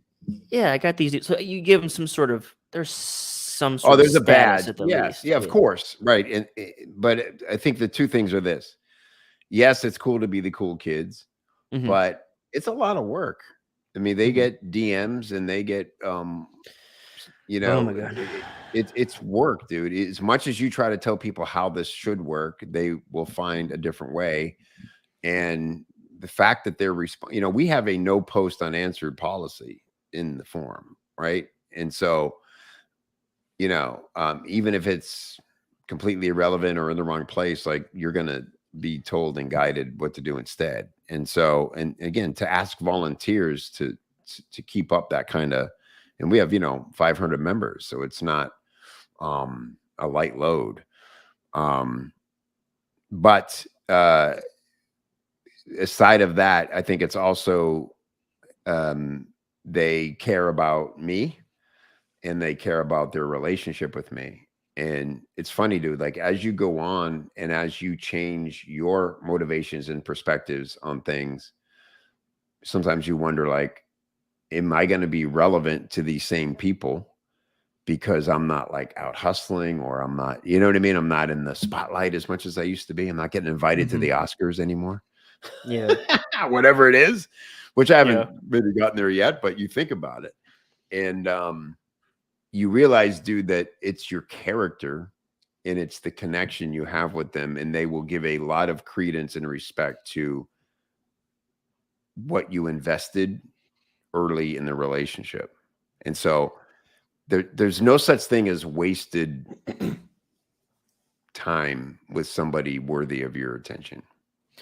I think that's like such a crazy thing that you say, because like it feels arrogant to consider the things that you just said, which is on my side, it's very similar, where they just follow me. They believe the things that I say, and they believe in the mission that I set. And like, you got a little bit of echo coming back now. But like, it's sort of like, that's the thing. Like, I'm not paying you. Like, it's almost like, you could almost call it like a worthiness sort of thing. Like, like it feels like, I feel like just a dude, you know what I'm saying? I feel like just a guy to be having someone say, you know what, I just want to help you build something. Like, do you know what I mean? 100%. Yeah, dude. when I realized I couldn't do this on my own anymore, what I did was I put up a post in Copy Chief, and I was like, hey, I'm going to figure out how to market this thing. Who wants to be part of this experiment with me? Mm-hmm. And a few people raised their hand, and one of the people who did was clearly my first choice, this guy, Ross O'Loughlin. And I was like, let's do it. And he wanted nothing for it but the experience, because he believed in it. And he wasn't bringing a ton of experience. And so my sort of compromise was, I don't know if he knows what he's doing, but we'll figure it out together. And that was kind of the proposition. And so, yeah, we can't underestimate the value of experience, especially in this industry. And it might be, Kyle, that some of the more experience, if someone's qualified to be on your team, at some point they're at a certain level where they may not have time or the motivation to volunteer time to you, but Mm-hmm. others will. And when you can recognize sort of a diamond in the rough and understand what they want from you, a lot of times it's just like, I want to learn from you. I like what you do. You motivate me. You inspire me. I just want to get closer to you and inside your head. And I don't know what I need yet, but I'll let you know when I do, and just be there for them when they do. That brings us full circle almost, is when I hear that, because I acknowledge it, the idea that someone, it's like they're being vulnerable to me. They're putting their trust and their faith in me, even if it's something as stupid as they're showing up every day and just offering their time to provide feedback. And it's not like they're risking their life or their career, but they're Right. investing, I think is a way to put it. They're investing.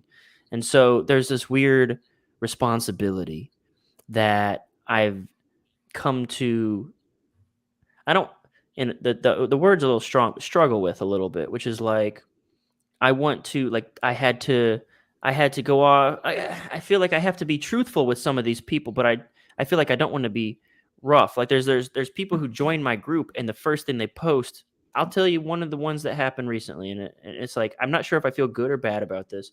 It's a guy who's like, hey, I liked Kyle. He's changed my view on copy. He's one of the best, blah, blah, blah, blah, blah. And then the dude posted something in our general chat, and I don't mean to call anybody out, but he was like, hey, what happens when I submit copy, or how long does it take, or what's your experience? And I was like, hold the presses.